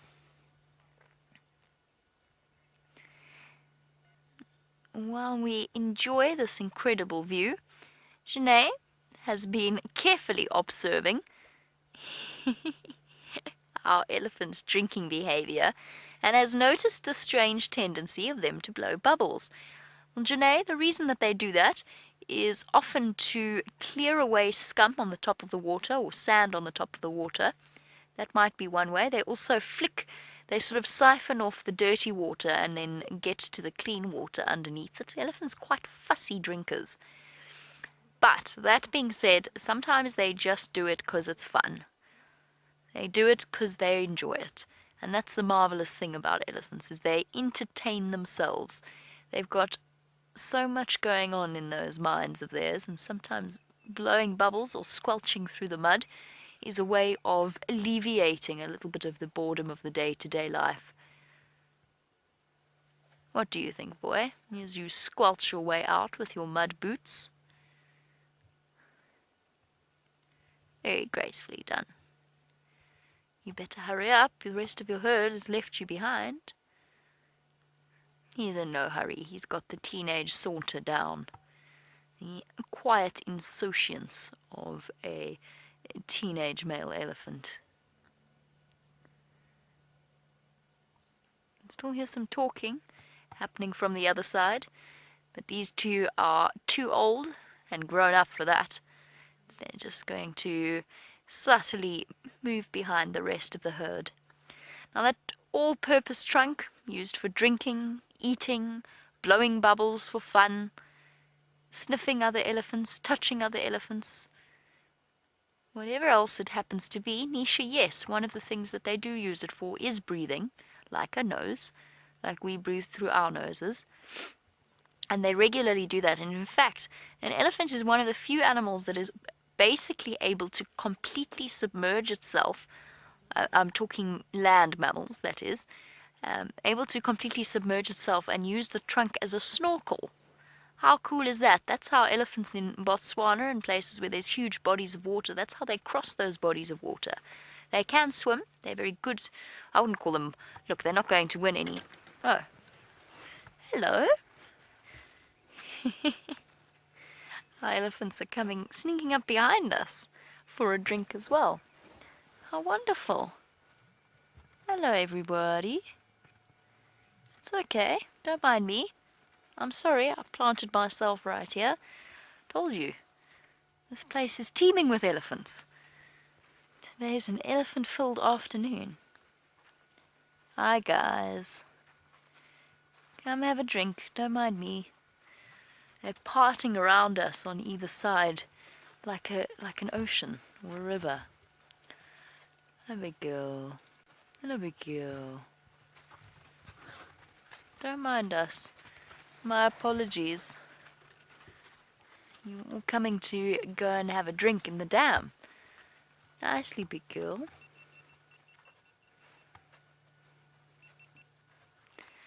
Those of you who are familiar with our VR will be aware of what we're doing now. It's our virtual reality rig, and we're going to be doing that at the same time, although to be honest, Jandre, I think the moment might have passed. I think they have all gone past us. I could hear Chandra frantically getting it ready. And the two little elephants racing off after each other. And a quieting rumble off from the female on the right. They don't want to drink here. They want to go further on, although this one cow is going to stop here. But I think most of them aiming for the other pan. It hasn't been quite so sullied by elephants stomping around in the water. Okay, is that beeping at me to say I stopped recording? Perfect. Okay. Oh, this is so beautiful. Before I do reposition to catch up with them, this is such a beautiful view. As I said, elephants everywhere. It's such an iconic shot. Departing bottoms. Of all sizes. Okay. Let's go a bit closer. Go and join them whilst they have a drink.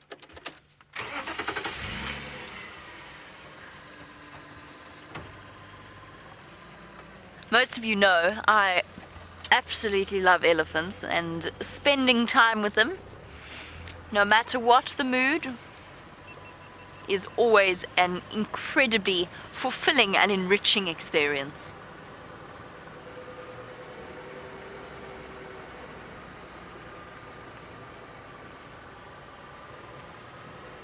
Let's go and watch them try and poke their noses over the damn wall. They'd poke their trunks. It's a pity quarantine isn't here to watch them go wandering past.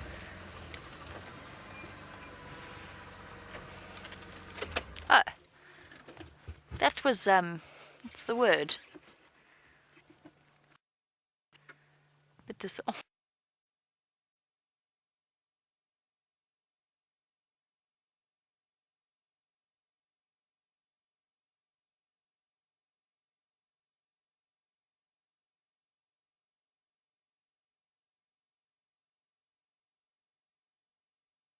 Oh, shame. I know that they are led by the females in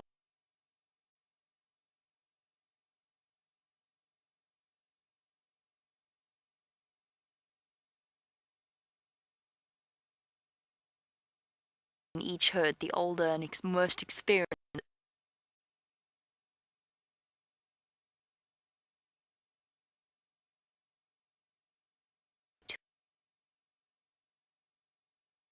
They've just walked straight past the water, so they're not thirsty. And of course they're hungry, they need to eat pretty much constantly. But what makes them decide, okay, today we are going to the northern side of Mala Mala? I mean, they're striding forward, they're on a mission. They're going somewhere. What's been said? What's going on in their brains that they've decided that this is now time to move, not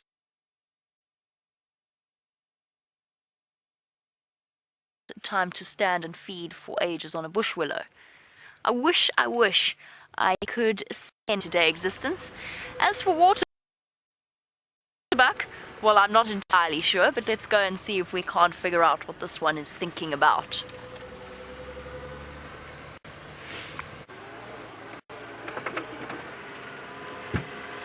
It's party time. Yeah. It's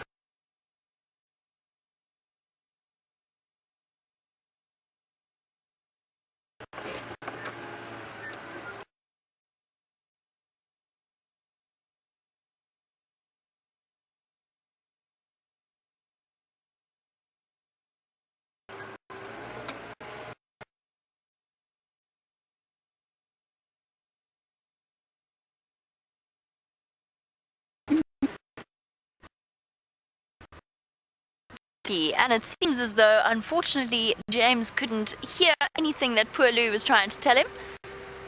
Oh, let us go and catch up with our elephant herd, while James attempts to figure out his ability to hear final control.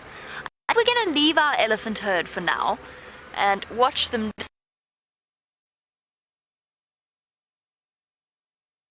disappear off into the distance.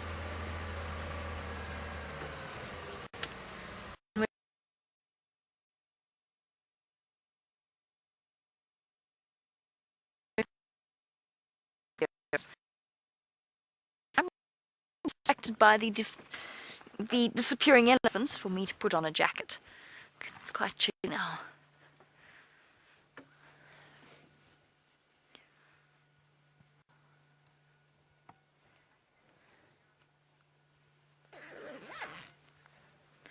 Now just bear with me one moment. I'm just going to hop onto the Game Drive channel and try and get hold of James. for it seems as though he has disappeared off the radar completely. Sorry, Mike. Interrupt him mid-sentence. My mistake.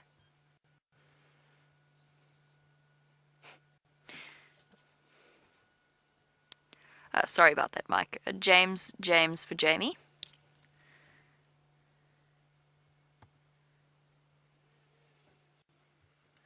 Oh, nope, James has gone rogue. Oh, there he is. I'm calling you, James.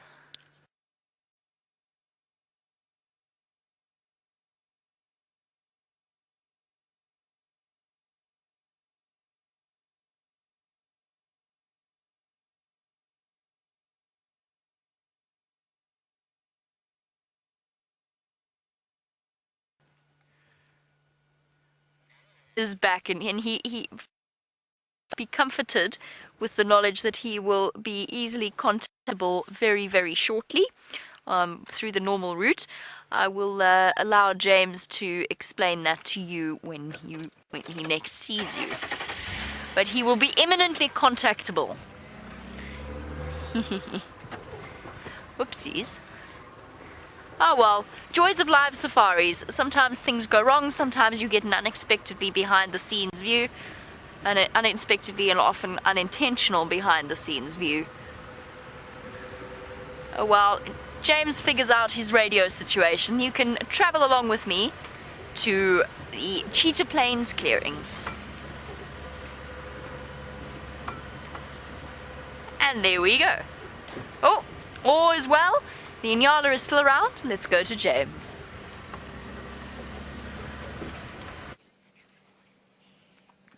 I do apologise, everybody. I managed to hit the radio so that I was on the completely wrong channel. I'm very pleased that neither Brian nor I said anything untoward during our last segment, which we were unaware of course. We are now looking at a very large herd of nyala making their way. Well, I'm not sure where they're going. They might be going down towards the Juma Pan. Sorry, I saw some fast movement and I thought it might be wild dogs. It isn't. It is a vehicle. And you can just see their lovely, lovely colours as the sun sets. These, of course, the females of that magnificent bull we saw earlier chewing on his bone. I think they're looking pretty good, Nick. I don't think they're looking like they're suffering at all as a result of the dryness. So they're obviously finding sufficient bones to suck on and sufficient leaves to eat. Now I say it's a large herd because normally it's sort of 4 or 5 females maybe, and there are a few here. There are 4 or 5 here plus a bull, and then a whole lot more have just crossed the road in front of us with some calves. I'm not going to go forward because they'll get a bit of a fright. We'll just sit here and watch them cross the road in their superbly elegant fashion. Don't you think they're elegant, Brian? So elegant. Almost as elegant as Brian is tall. Oh, and I don't know if you can hear in the background, there is a crested barbet calling. Hello, Pierre. Nice question from you about territoriality. And you say, are these antelope territorial? Sometimes they are. And if you impala are territorial during the rut, so when they're trying to mate, they make a little territory and they try and herd the females into it. Wildebeest the same. They become territorial during mating season. And the nyala will to a certain extent. But largely they're not. They don't have permanent territories. And their territories and home ranges shrink and swell depending on the conditions. Depending on how much water there is, how much vegetation there is for them to eat. They are water dependent. And so their territories will shrink. They can't afford to be too territorial. If water, for example, is as concentrated as it is now.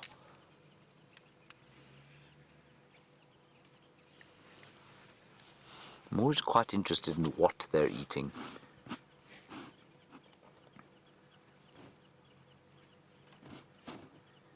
A very, very good question from Aaron in Florida, and I think I know the answer to it. You say, would different antelope species fight with each other? Aaron, I'm going to say no, and the reason I'm going to say no is because they're normally completely different sizes. So a nyala would very seldom try and take on a kudu. Well, in fact, I don't think it'd ever take on a kudu bull because a kudu bull is much bigger than him. Likewise, a bushbuck, which is the other tragelaphid or spiral-horned antelope that we get here, well, they wouldn't take on a nyala because a nyala is that much bigger. I don't think an impala would take on a nyala. They have separate kind of feeding niches, so they wouldn't take each other on. Duiker and steenbok, likewise, they're different sizes, slightly different feeding niches. There's no real reason for them to take each other on, except maybe over water, but there the size difference, I think, would preclude it. If you're bigger, the bigger you are, the more you get to, or the more premier your position becomes at a drinking hole. So I think that's pretty much what happens. I've never seen inter-antelope species fighting. Speaking of another antelope, there's an impala, ram. Now, to me, he looks a lot more ropey. In fact, he looks very ropey. Much more ropey than the nyalas. And I think there's a good reason for that. I think that you'll find that many animals out here, of course, some of them will show or be carrying diseases in a parasite load that perhaps wouldn't affect them at all, were it not for the fact that they're now struggling to find enough to eat. So only the strongest animals are going to survive if the drought continues.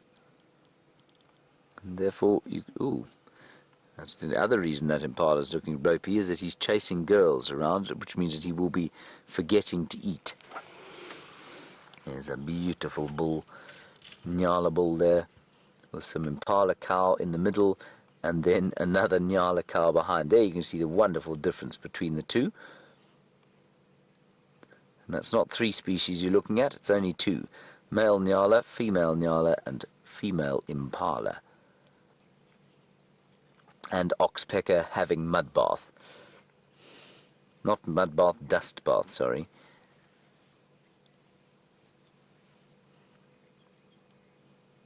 James Dungan, you've asked a question to which there are about 7,000 theories, none of which I think hold particularly good water. You say, why do antelope like nyala have white spots around their mouths? I don't know, James. One of the theories with the kudu, or not the kudu, the nyala, is that they have white tips to the horns and those white chevrons and dots under their noses, and they can size each other up by judging the distance between those white dots and the white tips to the horns. I think that's utter nonsense. I think they size each other up without such a ridiculously complex method there. So I don't know. I think it's probably got much to do with them being disguised or trying to camouflage themselves. They live in dappled light always. They live in thick bush fringing drainage lines where the light is dappled.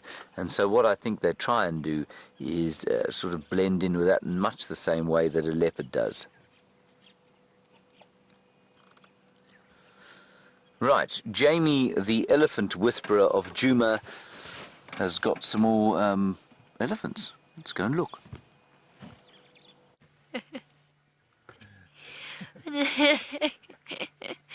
Oh goodness, we do. We've got elephants everywhere. There's more coming. They're doing their water walk. There's another word, Jandre. Water, water, water, water, water, water. I'm so thirsty. I'm so thirsty. I'm so thirsty. I'm so thirsty. Oh, distraction, but water. Okay, all right. I'll calm down a little bit. Oh, this has been such a wonderful afternoon surrounded by elephants having a drink, and I think this is the place to be. Cheetah Plains Pan. You thirsty little one, careful. Don't rush into things or you might fall down. It just goes to never forget that an elephant is phenomenally nimble. They are nimble creatures. Okay, I mean, they're not as nimble as, say, a dainty genet or something, but they certainly are capable of going anywhere that a human being is capable of going on 2 legs. And they are rushing to water to have their long-awaited drink. And I actually think this might even be the herd that we saw earlier that skipped past a cheetah plain, or 3-in-a-row pan, in order to come to the freshly pumped Cheetah Plains pan. I think the water here is cleaner, and so the little ones were extra specially thirsty. Oh, is that better, little one? Slurping up trunkfuls of water. No, that wouldn't be the plural, would it? It would be trunks full of water. And putting it into their mouths. Oh, occasionally rejecting the odd bit. This is such a beautiful scene. It really is. And at the back there, although you can't see it, because we've got the perfect combination of heights, it is definitely our elephants from earlier. There's that elephant with a half an ear that you unfortunately didn't see, but I did when they raced past. But what I was going to say was, if you look at the back, there's 2 little calves of the same age, and they were both there with a female. Oh, girls, aren't you marvelous? Oh, almost bush. There you go. Well done. Well done. There you go, Gendre. You might want to pop your VR back on again. You never know, just in case. Oh, no, never mind.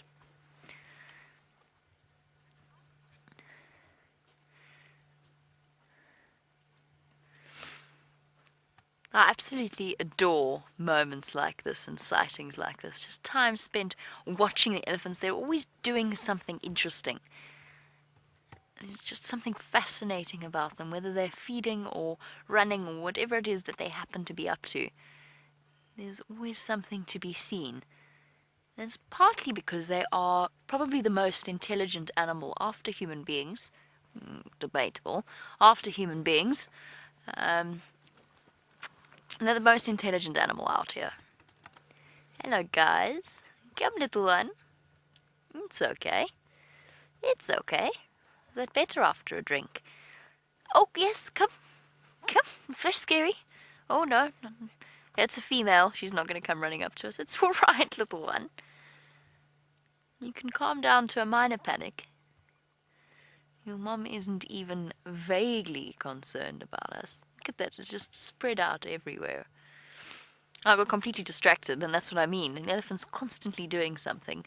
Red, the phrase "an elephant never forgets."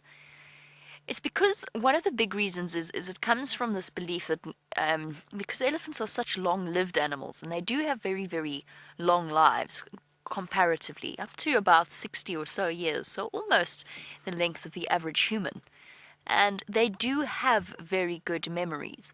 So information will be stored in their heads about where to go in terms of finding water or food. And it's information that the elephants then use to ensure the survival, particularly for the older females, to ensure the survival of the rest of their herd. And they play an enormous role in protecting them. Will an elephant never forget something? No. Not exactly. Their brains are huge. They're 3 times the size of a person, so proportionately ours is still larger when compared to our body size, but that's still a big brain. And they have a lot of emotional development attached to it. But will they forget something? Yes, probably. Will they remember other things? Absolutely. But the phrase actually stems from elephants finding old, disused water holes and so on. There's instinctive migratory routes, there's instinctive sniffing out of water that led to this belief that elephants... In fact, it almost led to a belief that elephants can do things like have grudges against people. And yes, they'll learn. If they are badly treated, they will learn that people are bad. But if I were to accidentally come around the corner and scare an elephant, it's not going to bear a grudge against me for the rest of our existence. I hope. That would be very sad.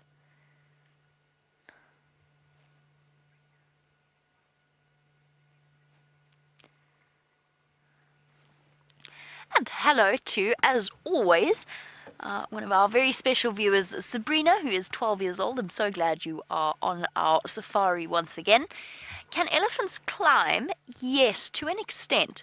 So what I meant was when I said that elephants can go wherever human beings can go. So wherever you can walk without using your hands to pull yourself up or to grip or to grab anything, wherever you can use your legs to walk, an elephant can go. And I've found elephant dung on top of little what we call koppies, which is a sort of a mountain made of rocks. I found elephant dung at the top of there. So it's important to remember that. I've seen an elephant climb onto a tree, onto a fallen marula tree. I also once saw a little baby elephant pull itself up by its trunk, but that's a different story. So whilst they're not climbers, they do have incredibly good proprioception and an awareness of the world around them. No, Rusty. No. No.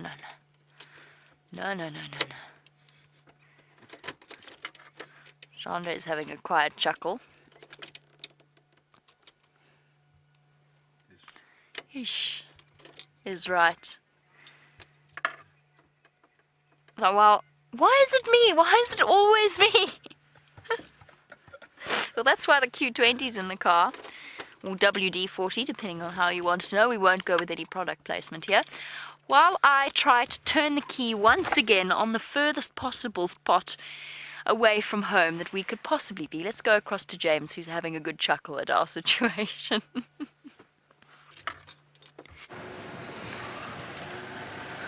I am having a good chuckle, well, internally especially, because it doesn't do to laugh publicly at one's colleagues. That might be considered bad form. It is amazing to me how Rusty does that to Jamie. She's never done it to me. Many of the other cars have done strange things to me that they don't do to the others. But this particular incident I've never experienced with Rusty. I've never had the key refusing to turn. I've had many other problems with Rusty. Not that particular one. Now, what we're doing is driving once again past the Gallagher waterhole, and we're going to go up Mvubu Road. I don't think anyone's done that this evening, and just see if we can't pick out what it was that the bushbuck were alarming at here at Gallagher waterhole a little bit earlier. There's a beautiful picture of a greater blue-eared glossy starling. And it's going. Did you hear it, Brian? I don't. Did you? Yeah. I'm going to play you the call anyway. So wonderful call. There we go. Isn't that nice?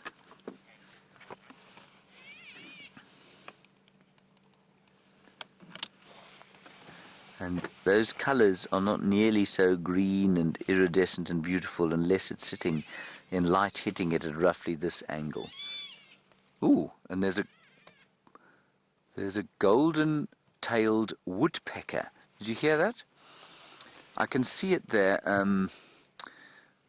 It's in the tree there, Brian. Yeah, it's in that tree on the main stem, about two-thirds of the way up. No, not that tree, the one in front of it. That's the scraggly thing in front of us. Yes. Yes, and he's in... Go up a bit. There, you got him. He's there. Stop, go down. Is that as far in as you can go? There he is. A little and to the right. And now he's center frame. There's the golden-tailed woodpecker. You can just see the beak moving a little bit there, everyone. There it is. Pecking away. Now, how do I know that's a golden-tailed woodpecker? Because of the call. It's got a very strident, very nasal call. It's not completely unlike the call of that greater blue-eared glossy starling. There we go.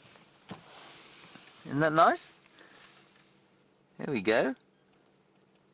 I don't think we've ever had as good a view of a golden-tailed woodpecker as this. I know it's not amazing, but it's pretty good for a golden-tailed woodpecker.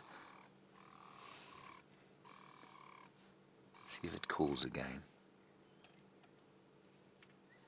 You can see why we don't see them very often.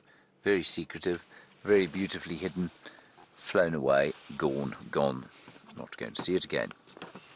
Very nice, Brian. Well done. Thank you, James. Not easy, especially at the end of your work cycle. Yes.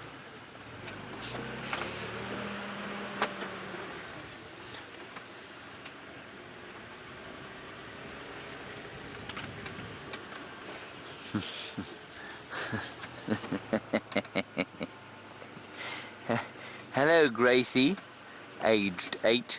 You say those bull antelopes look like Indian chiefs. I think they do too, a little bit. I think that's wonderful that you've noticed that, and of course, you know that the Indian... Well, the reason they...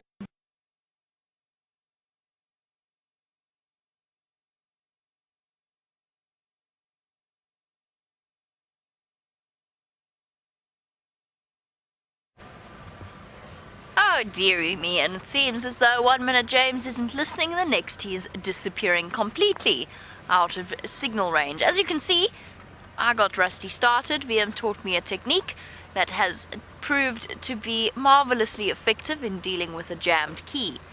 So, here we go.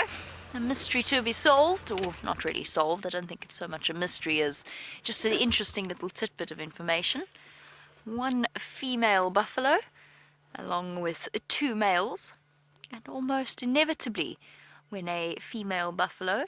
Oh boy, what are you giving me the dirty look for? Almost inevitably, when a female buffalo is like this with 2 duggar boys, it's because at some point the herd that she was in was chased by lions. And what happens is they get split up, and she, because of her herding instinct, she's immediately joined up with a group of males out of, well, just a desire for safety. And the other day we saw just how well that worked. We came so close to having a kill on the live safari. The lionesses of the Nkuhumas pride jumped on the back of a female buffalo in exactly the same sort of situation as this. It's not her, by the way. It's definitely not the one we saw before. First of all, we're too far away, and second of all, her horns are not droopy enough. But in that scenario, the lions jumped on her and injured her, not seriously, but injured her quite badly. And the buffalo bulls actually saved her life by chasing the lionesses away.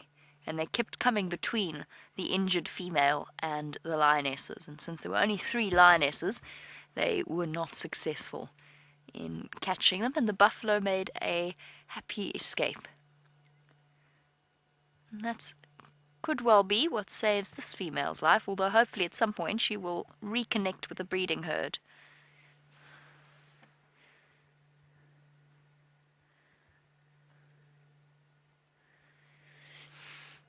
And James Richard, you'll have to forgive me. I think I'm understanding your question correctly, but there's a little bit of fuzz on the radio this afternoon.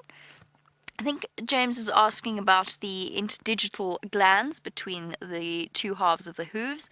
Yes, a lot of antelope do have them. Not really buffalo, because they don't need them so much. They're not particularly territorial. But the territorial antelope, like the Wildebeest, for example, and I think we're quite close to Gormless Norman. Is it Normless or Gorm? Never mind, I always get confused with this one. The one that Brent named. Or normal Norman, then because they're territorial, they do have the interdigital scent glands. I'm getting information that it is Gormless Norman the Gnu. We really shouldn't let Brent name things. I don't know why you lot do it. Don't let Brent name things. His name for Benjamin Button, the little elephant calf, was old before his time, which certainly is super catchy. Yes, the blue wildebeest does have scent glands between his 2 hooves, as James Richard says, interdigital glands or pedal glands. The steenbokkies have it, the little duiker have it. What of the territorial antelope? And there you go, there's Gnormless Gnorman the Gnu. Ridiculous. Who's in? Hands up if you're in the mood for more elephants. Okay, because they're coming this way. This is such a marvelous day. Elephants on the clearings. I wish they'd arrived just as the sun was still up. That would have been a marvelous picture. But this is still truly spectacular. What a peaceful way to spend one's afternoon. And we so often have our close-up sightings of the elephants. It's not always that we stop and view them from a distance and just take in the scene as a whole. Here's another elephant I've seen before. Awesome. Absolutely stunning.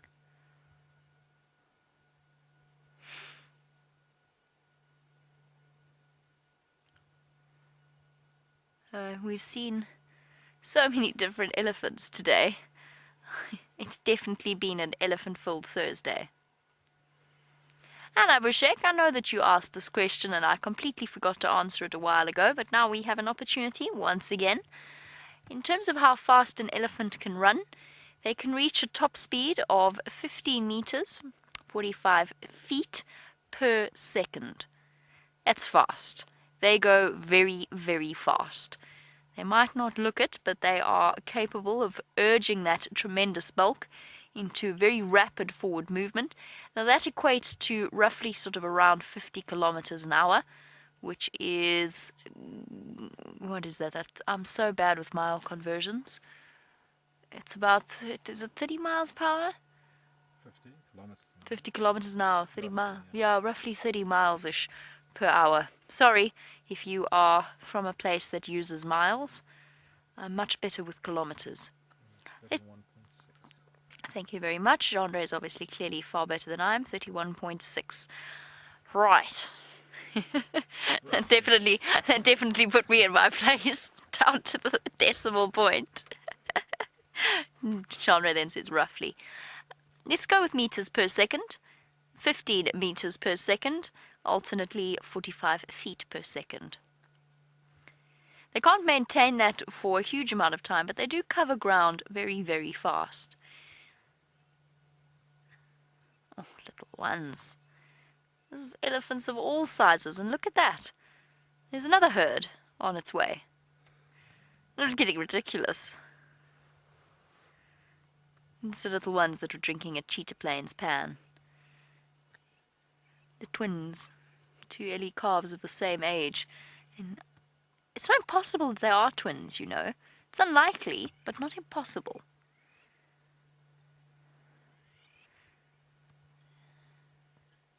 There you go, Barry Edwards. Yes, elephants do have twins. It's very, very rare that an elephant will have twins, but it does occur. I couldn't give you an exact percentage, but I will tell you that it's very low. It's so unusual that it becomes something that is it becomes very public knowledge when an elephant is recorded to have twins, just because it's something that hardly ever happens. The same goes for giraffe as well. Once upon a time it was thought that giraffe twins were very common. It's now known that it hardly ever happens, but it can occur. And a larger animal species like elephants, rhinoceros, hippopotamus, they tend to be very much a solitary offspring. Oh wow. I'll just stop here for a quick snack on a marula tree that's gone very green very quickly. It's unusual for this time of year.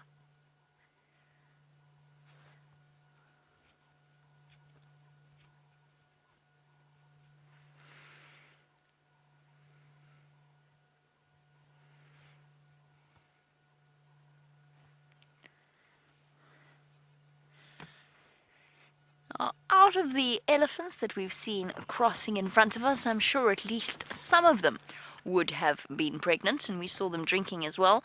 Michael, would a pregnant elephant need to drink more than she might normally? Probably. Yes, a little bit, not a hugely discernible amount. Elephants are incredibly water-dependent creatures anyway, so they need to drink as often as possible. It's part of the digestive system and the amount of roughage that they eat. And most likely a pregnant female with her 22-month gestation period will need to drink a little bit more water than usual. But I don't think that you'd notice it. I don't think she sort of rushes backwards and forwards to go and have a drink. Although, a close on 200-pound baby, I'm sure she urinates more frequently.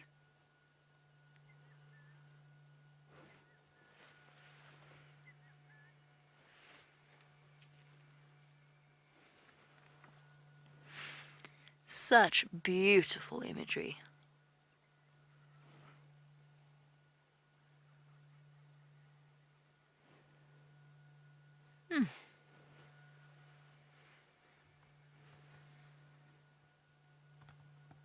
Right.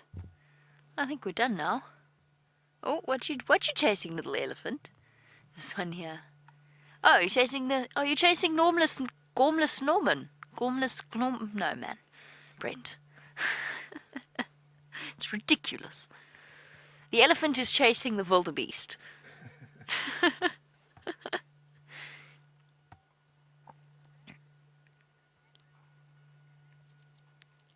Gormless Gnorman the Canoe. There we go. Fine, I got it.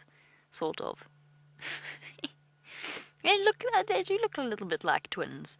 Very, very unlikely, but they're about the right size. They're the same size as each other, and they've been with that mom the whole time. It's not impossible. It really isn't. I wonder. They've been, when we first arrived at Cheetah Plains they were together with her. They're still together with her, even though the rest of the herd is elsewhere. Might just be that it's nice to have a companion of their own age or a similar age. I don't know. I'm hesitant to try and claim that they're twins. Might be a bit of a stretch.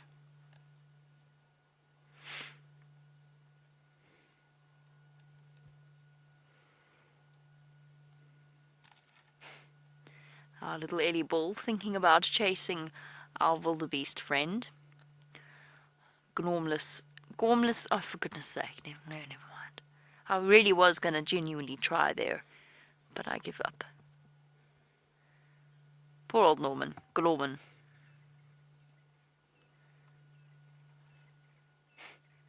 And that is something that little bull elephants do. Makes them feel big and strong and scary. Prepping them for the time where they really will be big and strong and scary. Honing that attitude. Take no nonsense. Careful, Gnorman. You're being snorked. That didn't work either. Sorry. Chandra's laughing at least. It makes me feel a bit better.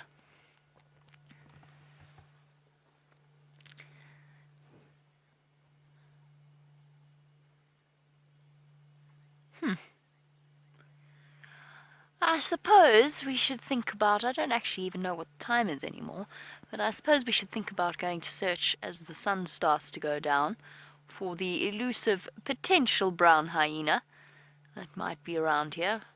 I mean, that is a very brave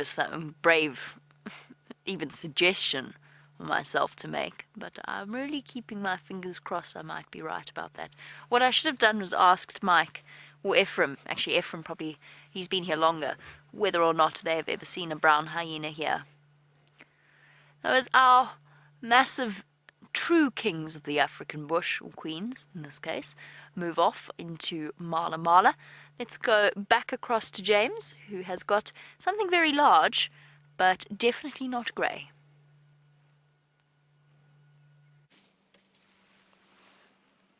Well, brown hyena she might be able to find. If anyone can do it, Jamie can. We're back at the lions, everyone. And the male, you can see, is lying. He's thinking about getting up. And the reason he's thinking about getting up is that the females have just moved off to the north. And so what I think we're going to do is go towards them, simply because I think he will get up eventually and move towards them. So we'll get a view of him. Yeah, he's looking their way. So we'll try and follow up on the female. There's Herbie's there driving. He's actually guiding some guests today. Watch out, everybody. Watch your heads. Don't forget to look behind. Just try and reverse out of here. And I must just tell you, everyone, that the clutch on this car is threatening to go at any stage. So while I may have never had trouble with a key on Rusty, I've had many other troubles, like I said, in the clutch on this vehicle, a particular one. Now, the females have just gone off through here, so we'll see if we can find them again.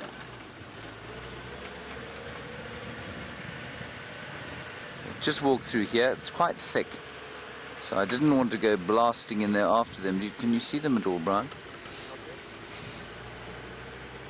And I think they're probably going to go north into Beefle's Hook. They, of course, you know, they get up and then they sort of lie down, and then they get up and they lie down. Have you got them? Up ahead. Ah, yes. Here they come. Beautiful Lionesses, and just look at them moving. Look at their colour. As we stop here, look at their colour walking through this winter vegetation. Isn't it perfect? You can see exactly why they're this colour. And that's a lovely picture of them. Beautifully hidden, totally stealthy, completely silent.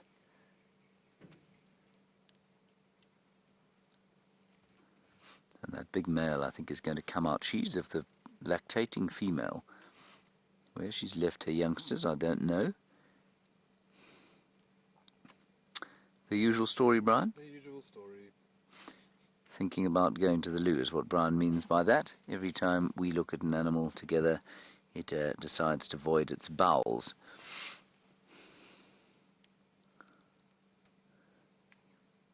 Getting some support from her sisters. Let's go further forward.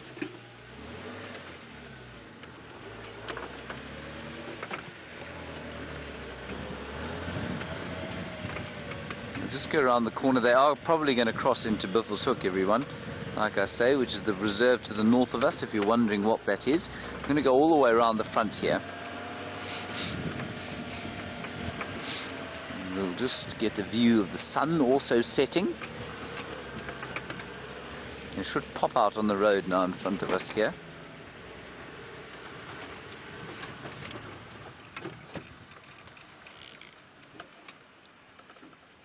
Can you see them at all, Brian? Are we going, should we stop or? A little bit further forward, just the other side of this Balanites tree.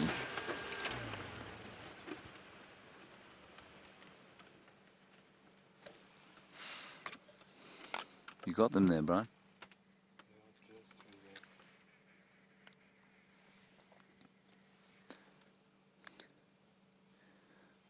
There we go. Here they come, everyone. There they come. They're about to come onto the fire break now. I'm just giving an update there on the radio. Affirmative, due north.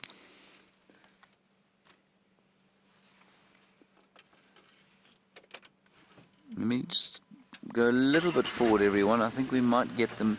They're on a game path. Game path, of course, very obvious sort of natural animal road that is particularly obvious at this time of the year. And I don't think they're hunting yet because they haven't fanned out. Here's the game path here that they are on. There we go. Look at them coming through the bush there. Isn't that lovely? And the male is now following. Herbie still with the male. Now they are fanning a little bit. There's one female behind. That's the lactating female.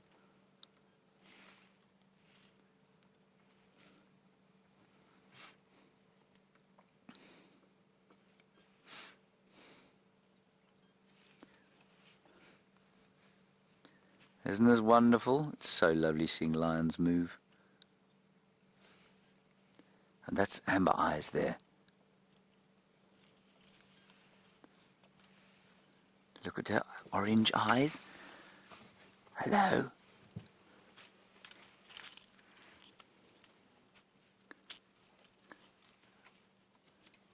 Wonderful. All right, let me move. Stations, these 3 animals have now crossed the fire break, going due north. Let's try and get around a bit.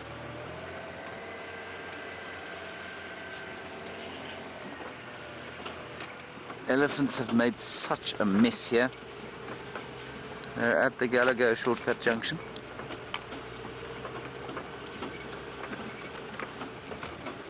Elephants.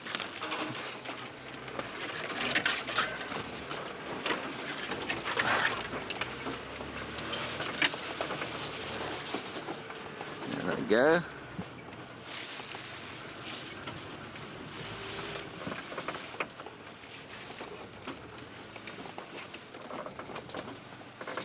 go. There's my little friend Amber Eyes. That's her yawning at the back there. It's been a dreadfully tiring day. They're going straight into Buffelshoek. That road in front there is Buffelshoek boundary. I don't know if you have any idea how big they are, everybody, but they stand about 1.5 meters at the shoulder, so about 4 feet. So they're quite tall, and they're certainly much bigger than any dog you've ever seen. About 120 kilograms for a really big lioness, like Amber Eyes, and 120 kilograms, about 240 pounds. So they're not small. Now the male is going to come up through these copper-colored trees shortly. So we'll just stand by here for him. But there go the females.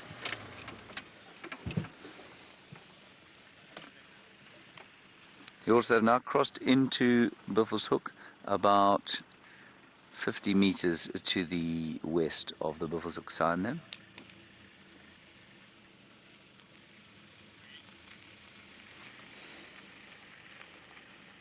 And look how beautifully hidden they are. What a perfect color they are.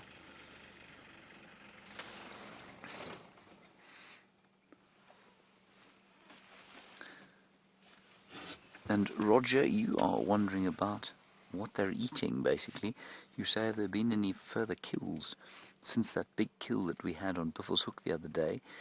There was reports of 3 lionesses killing another buffalo on Buffelshoek 2 days ago, and there's some confusion as to whether that was the Nkuhumas pride or the Talamati pride, which comes in from Kruger and from the north of Buffelshoek, so I'm not sure who that was. But otherwise, no. And these guys look hungry. They didn't finish that buffalo.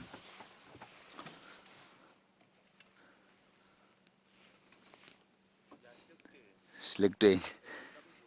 Okay. Herbie's just saying the male is on its way. So we'll sit right here where we are. I'm just looking behind there while Brian tries to show you the last glimpses of the female. They lay down.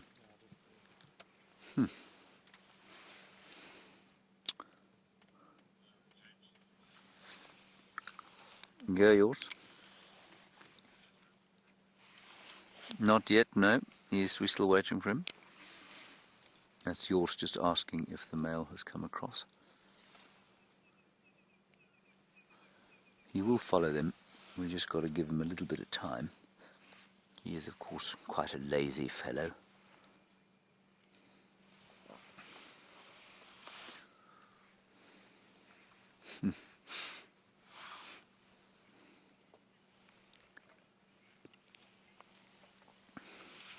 Now, Zoomy Mike in Michigan, you ask a very good question about the coalitions, and you say, why is it that they have split up? Why would they not stay together? Surely the idea of a coalition, or the whole point of a coalition, is that you stay together and remain strong and you'd be able to dominate an area together.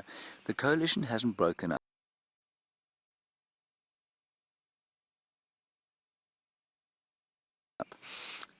They spend less time with each other than other coalitions I've seen, but they're still in a coalition, they're still maintaining. I just thought I heard him moving there. They're still maintaining the same territory that all 4 of them will maintain together. So it's not like the coalition's broken up at all. Maybe it could be safer and more effective if they stayed in 2s. We won't know that until a challenge comes, until other males move into this area and try and sort of challenge them for the territory. But at the moment it's fine. They're marking the same areas. They kind of split the territory up between them, and you know, the coalition itself is still strong. Well, this male has not come. So let's go a little bit further forward. We might be lucky.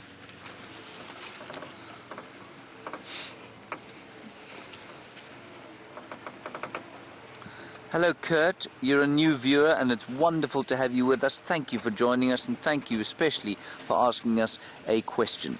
You want to know why it is... sorry, there's something stuck under the wheel here. Why it is that lions have got a black tip to the ears.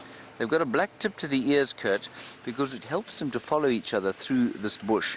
Now, we watched them going through that quite thick bush, and you'll notice there are two colors that are absent from that area. One is white, the other is black. And so black is a really good color if you want to have a following mechanism. It's the same reason that the black tail tip is black, so that they can follow that as they walk through the thick bush. I don't know where he is. I mean, Herbert pretty much followed him back up here. Right, and as Louise says, while we're waiting for this lazy male to arrive, let's head across to Jamie and get an update from her. Oof. Well, we've definitely found the spot on Cheetah Plains where our communications come through rather crackly, but that's okay. I believe we are live. And you have arrived at the perfect time, because this is where, or close to where, I saw the suspected, I'm willing to put my hands up and say I'm not 100% sure, but suspected brown hyena track. Unfortunately, no brown hyenas, but it's the perfect time of day for them, and you never know. I think that is something that would make me truly very excited out on the end of our sunset safari. It would be absolutely marvelous. It's totally worth being out on Cheetah Plains, very far from home at this time of evening, just to keep an eye out for them. You know, genre, not to put too fine a point on it, but Dave did spot a pangolin here. So, no pressure. Perhaps the brown hyena will be Gendre's crowning glory. That's true. Perhaps James shall invite us to the party apparently he was blithely singing away about. Didn't even know there was a party going on. I'm deeply insulted. They didn't invite the brown hyena either. Or he hasn't got the memo. And there is no sign of our brown hyena. Apparently FC didn't get an invite either. It perhaps might be a party with just Brian and James, which admittedly would be thoroughly entertaining. Over to James, who's got the male lion. We had the male, unfortunately, he just popped out, and now he's going into Buffelshoek. I'm going to quickly turn around so we can get a view, but that's going to be it. Anyway, it's so wonderful to see them standing up. They are magnificent creatures.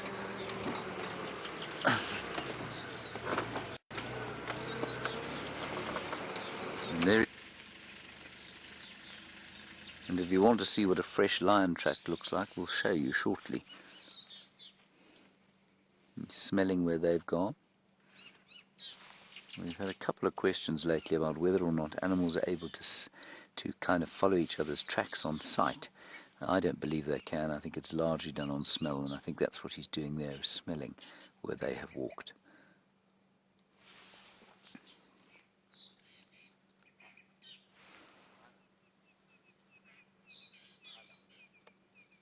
Nyala. Terila. Oh. Yeah, he's just herding the lions. Herbie and I heard the lions growling. That's very, I don't know if you heard it, low, throaty growl. Why he would have been growling.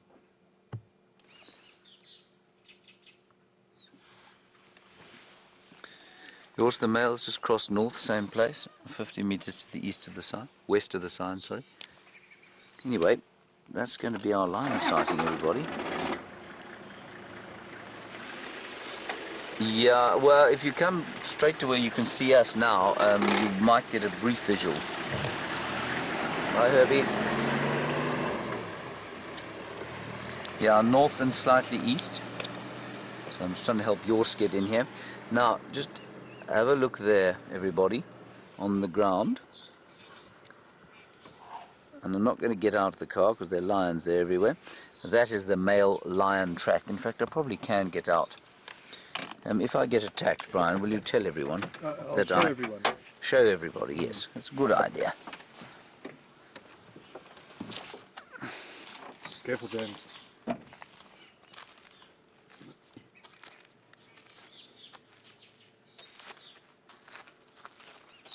Just want to show you the size. There's my hand, I'm not a very large fellow, but I'm not that small. And you can see that the lion's track is pretty much the same size as my hand, slightly smaller, of course. There, maybe the top joints of my fingers missing, he'd have roughly the same size track. Not a big lion, not a small lion, but I'd say slightly smaller than average. So that's quite interesting, and that's his track there. I'm actually quite impressed that my hand's bigger than his.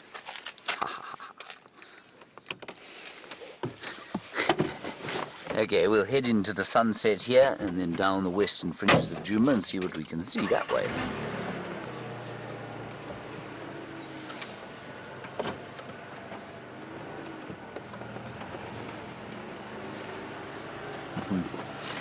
Jelly, you say you're surprised that nothing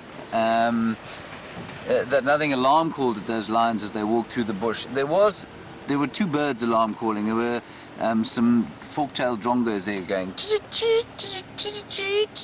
and they were alarm calling at the lions. But none of the others, there weren't any other animals to be alarm calling at them. So there weren't any impala, there weren't any kudru or anything like that, and that's why they weren't alarming. If there had been an antelope or something like that, absolutely they would have alarm called at him and at the females. We'll just try and get you a view of the mountains here because we don't have a huge amount of signal in this area. And Ginny, in the UK, you say, do any of the predators have an alarm call? That's a really good question. Why do you look at the mountains? Well, have I got them too many sticks there? Let me go a little bit forward, everyone.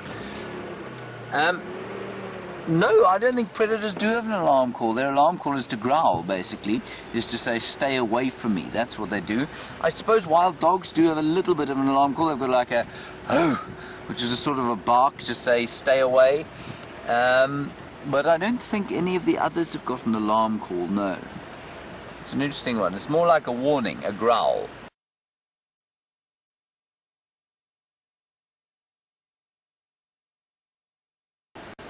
There we are. Now you can see the mountains silhouetted by the last embers.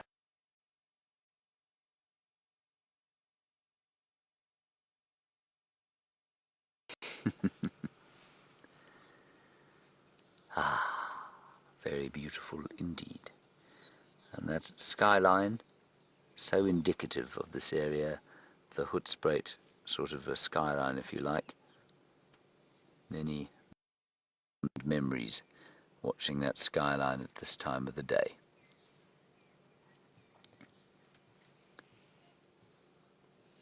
I'm just listening. I can hear some impala alarm calling. Let's try and get a position for where they're calling.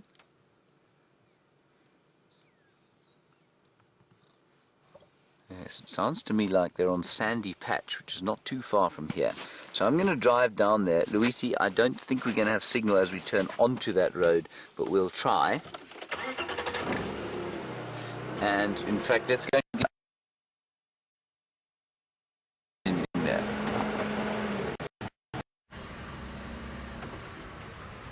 Oh, from a stunning sunset view to a journey on through cheetah plains. The temperature has dropped significantly. Jandre and myself... No, actually, Jandre, have you got a jacket on? Oh, you do, sort of. Piddly jacket. Jandre is very stoic in the face of cold. I am not very stoic.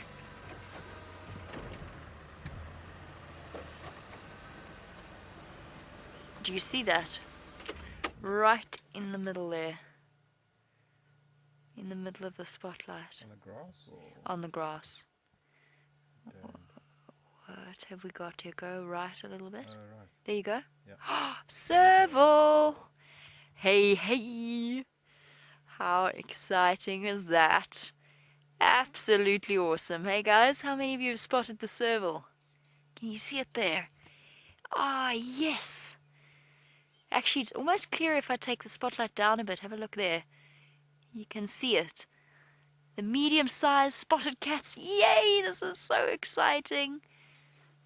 Absolutely awesome.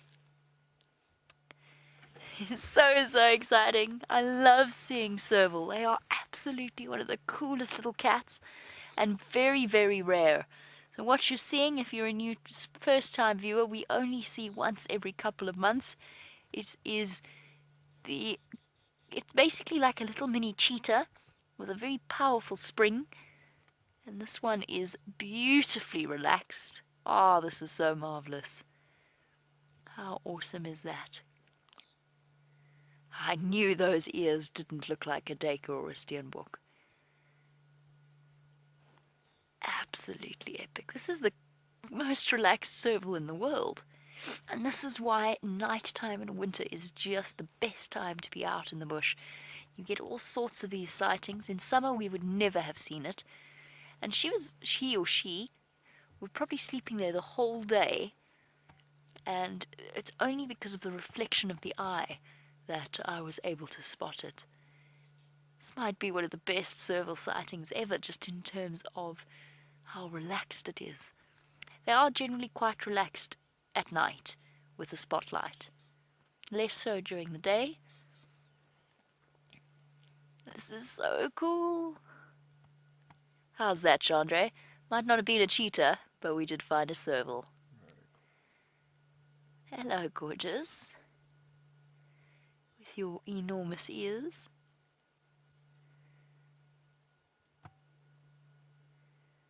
I'm really hoping, while we sit with it, that it's going to stand up and give you a view of its long, slender body. I said it's a medium-sized cat. What I mean by that is it is probably shoulder height coming up to just above my knee. There we go. Oh, just getting more comfortable. This is so cool.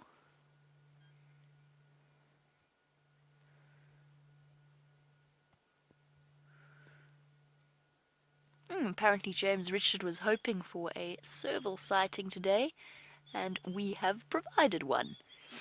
Absolutely. I was hoping for a brown hyena, but I certainly am not going to turn my nose up at a serval. What I am going to do, if Chandra stays sort of on it. Oh no, hold on, it's moving.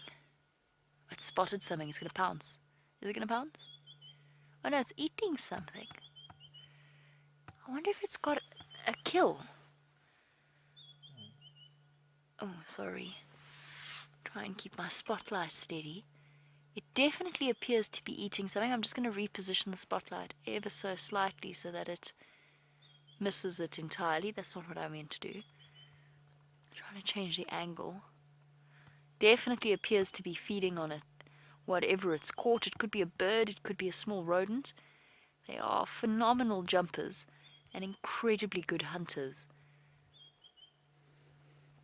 I cannot hold the spotlight up like this indefinitely. It's definitely not going to work. Let's try and find a way of repositioning it. Okay. That tree is just in the way. This is epic. A serval with a kill. This is definitely the way to go.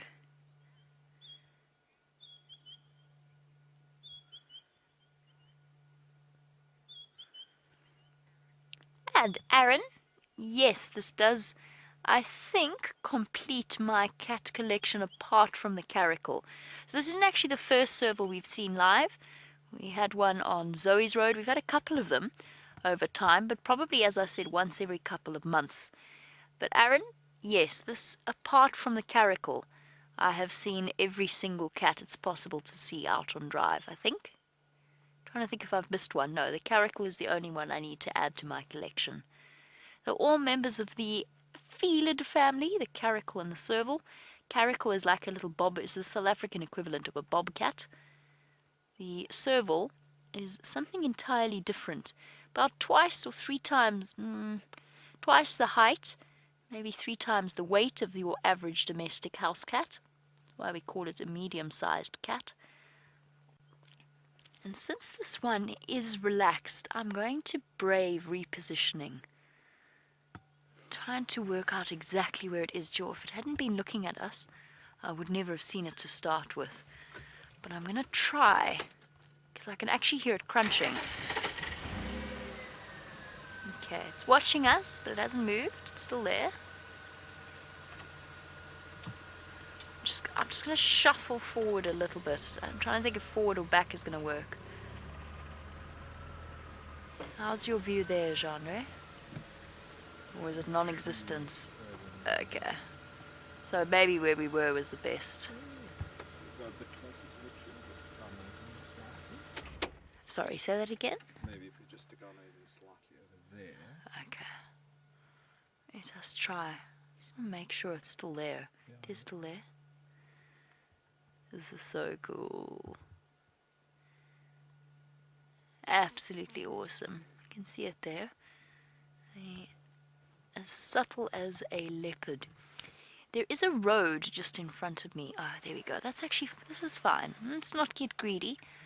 And I'm scared of scaring it off, which would be utterly tragic.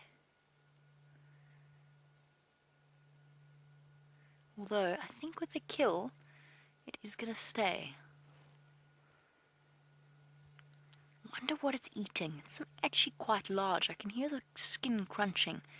Diane, they eat a very varied diet from francolin, lots of different bird species, eggs, amphibians, rodents, and scrub hares.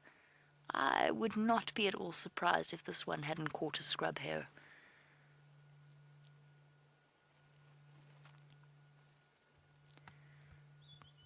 Okay, I've decided I'm gonna try and reposition. I'm gonna watch it. It's very relaxed. It's feeding. It does look up every time we turn the engine on.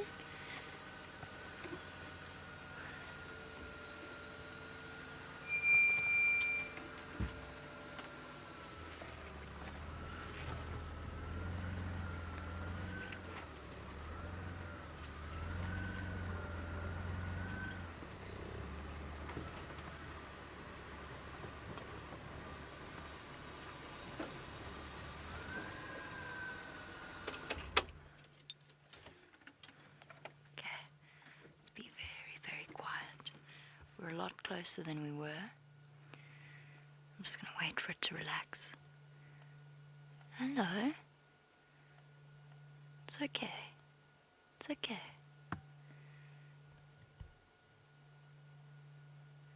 Promise that's as close as we're going to get.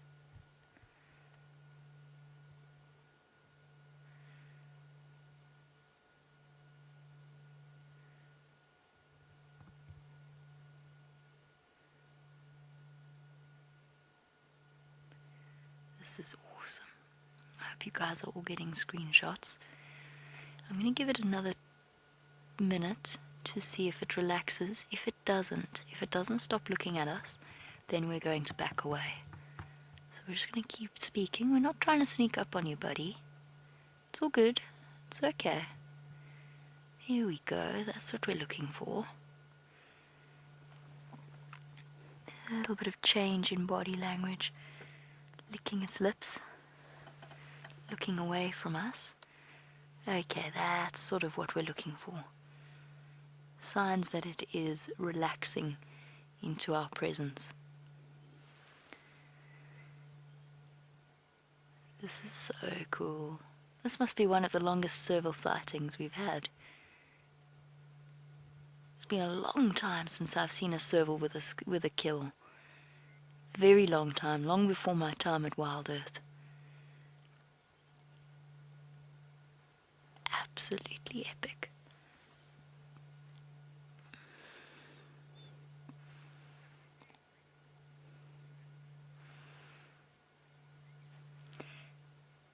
And Michael, absolutely, if Brent found serval tracks in this area, this could well be the serval that made them. So they do stick to their little areas. That's why we regularly see one along Zoe's Road. There's one that lives around the Mulwati drainage. Guys, as awesome as this is, unless this cat starts to feed... Ah, thank you. There we go. I was about to say, if it doesn't start to feed soon, I'm going to leave. Or pull away a little bit just because it didn't want to affect its behavior, but it's eating now. So that's perfect.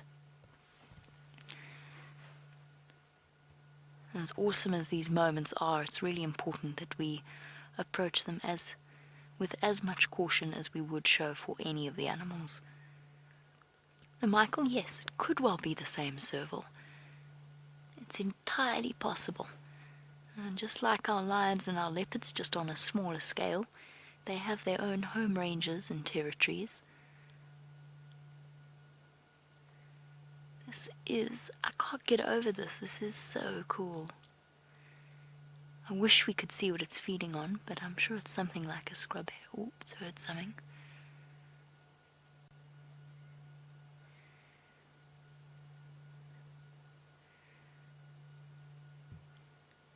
That just goes to show, you never know what you can expect out here.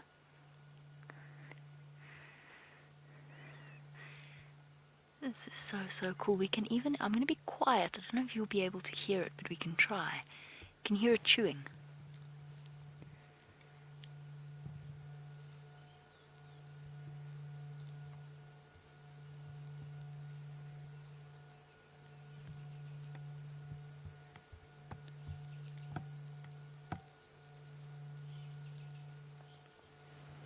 Could you hear that at all, Legendre? Maybe just. Maybe just. Ow. My spotlight's getting so hot it's burning my fingers. It's okay, it's totally worth it for this incredible sighting. Wow.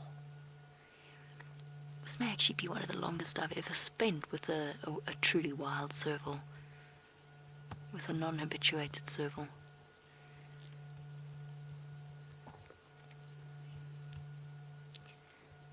And he or she probably had just made a kill when we drove up. And well done to everyone who is sending through their screenshots. This is absolutely magical. I will have a look at it when Brent returns back to camp this evening with my phone, which he has.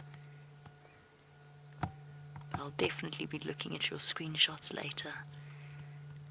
This is absolutely marvelous. This for us, and I don't want to compare things, but a sighting like this that is as rare as it is just the most incredible experience. We get so excited about it, more so than maybe I shouldn't compare it. It's not a competition. Oh, look at that. It's okay. Aren't you beautiful?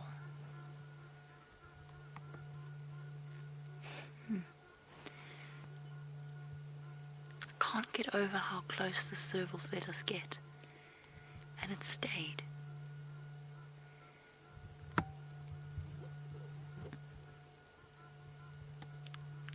Oh, I really hope this is a serval that we start to see regularly on cheetah plains. If it gets used to our presence, you can see I'm keeping my voice down. I'm not shouting, but I'm not whispering either, and I'm doing that very deliberately. I wanted to get used to the sound of our voice, but at the same time not feel threatened by it, and also not pretending that I'm trying to sneak up on it. Okay, we're going to stay with our serval. However, it is James's last drive before he does go on leave, so I'm going to send you over to him so that he can say goodbye, and we'll be back with you shortly.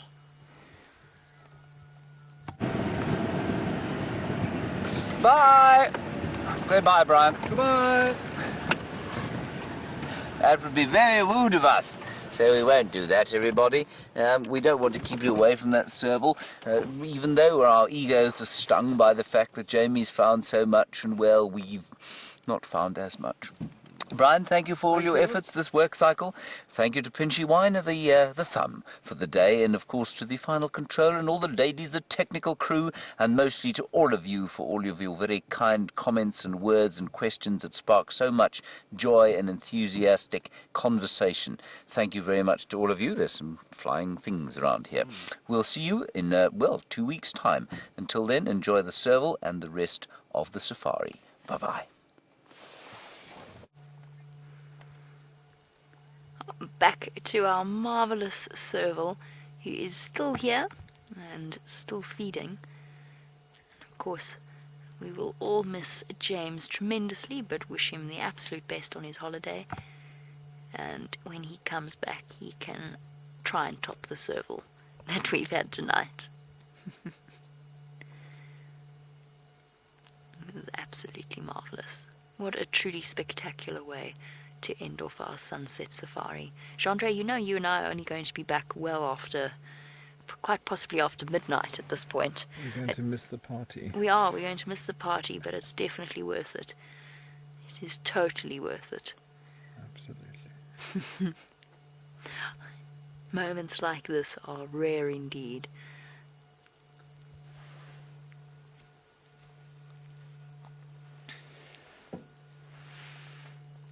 And yes, absolutely, Christina. So, our leopards and our cheetah, we always speak about them having a unique... Oh, and our spotted hyena, actually. Having a unique pattern of spots that is like a fingerprint to each individual. And Christina, absolutely, while I rest my spotlight holding arm, swap arms quickly, absolutely the Serval do have unique spot patterns that would identify them. Each and every individual is different. So if we look, it's going to be very difficult with the view we've got, but definitely get your screenshot fingers ready in case our Serval does stand up, and then we'll be able to identify this particular individual if we ever come upon it again in the future. Oh, I'm so excited. This is definitely really cool. Absolutely marvelous.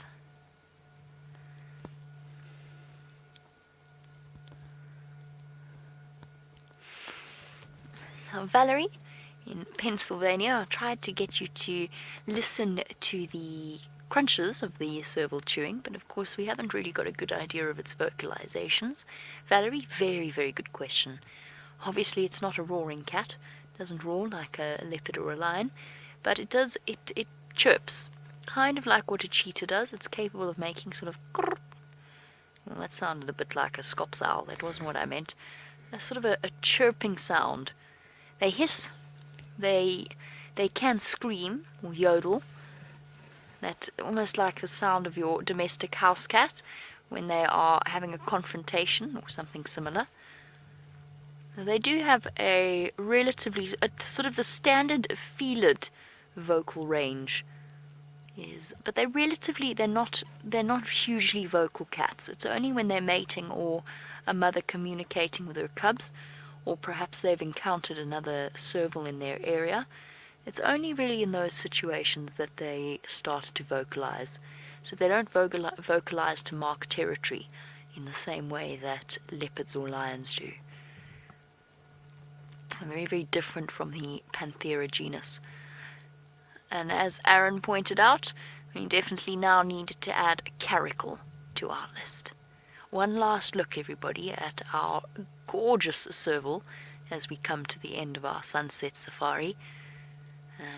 And we do, of course, have the usual thank yous to make. A thank you to Jeandre for his fantastic camera work as always, as well as to Lou and to the lovely Kirsty and Jerry in Final Control.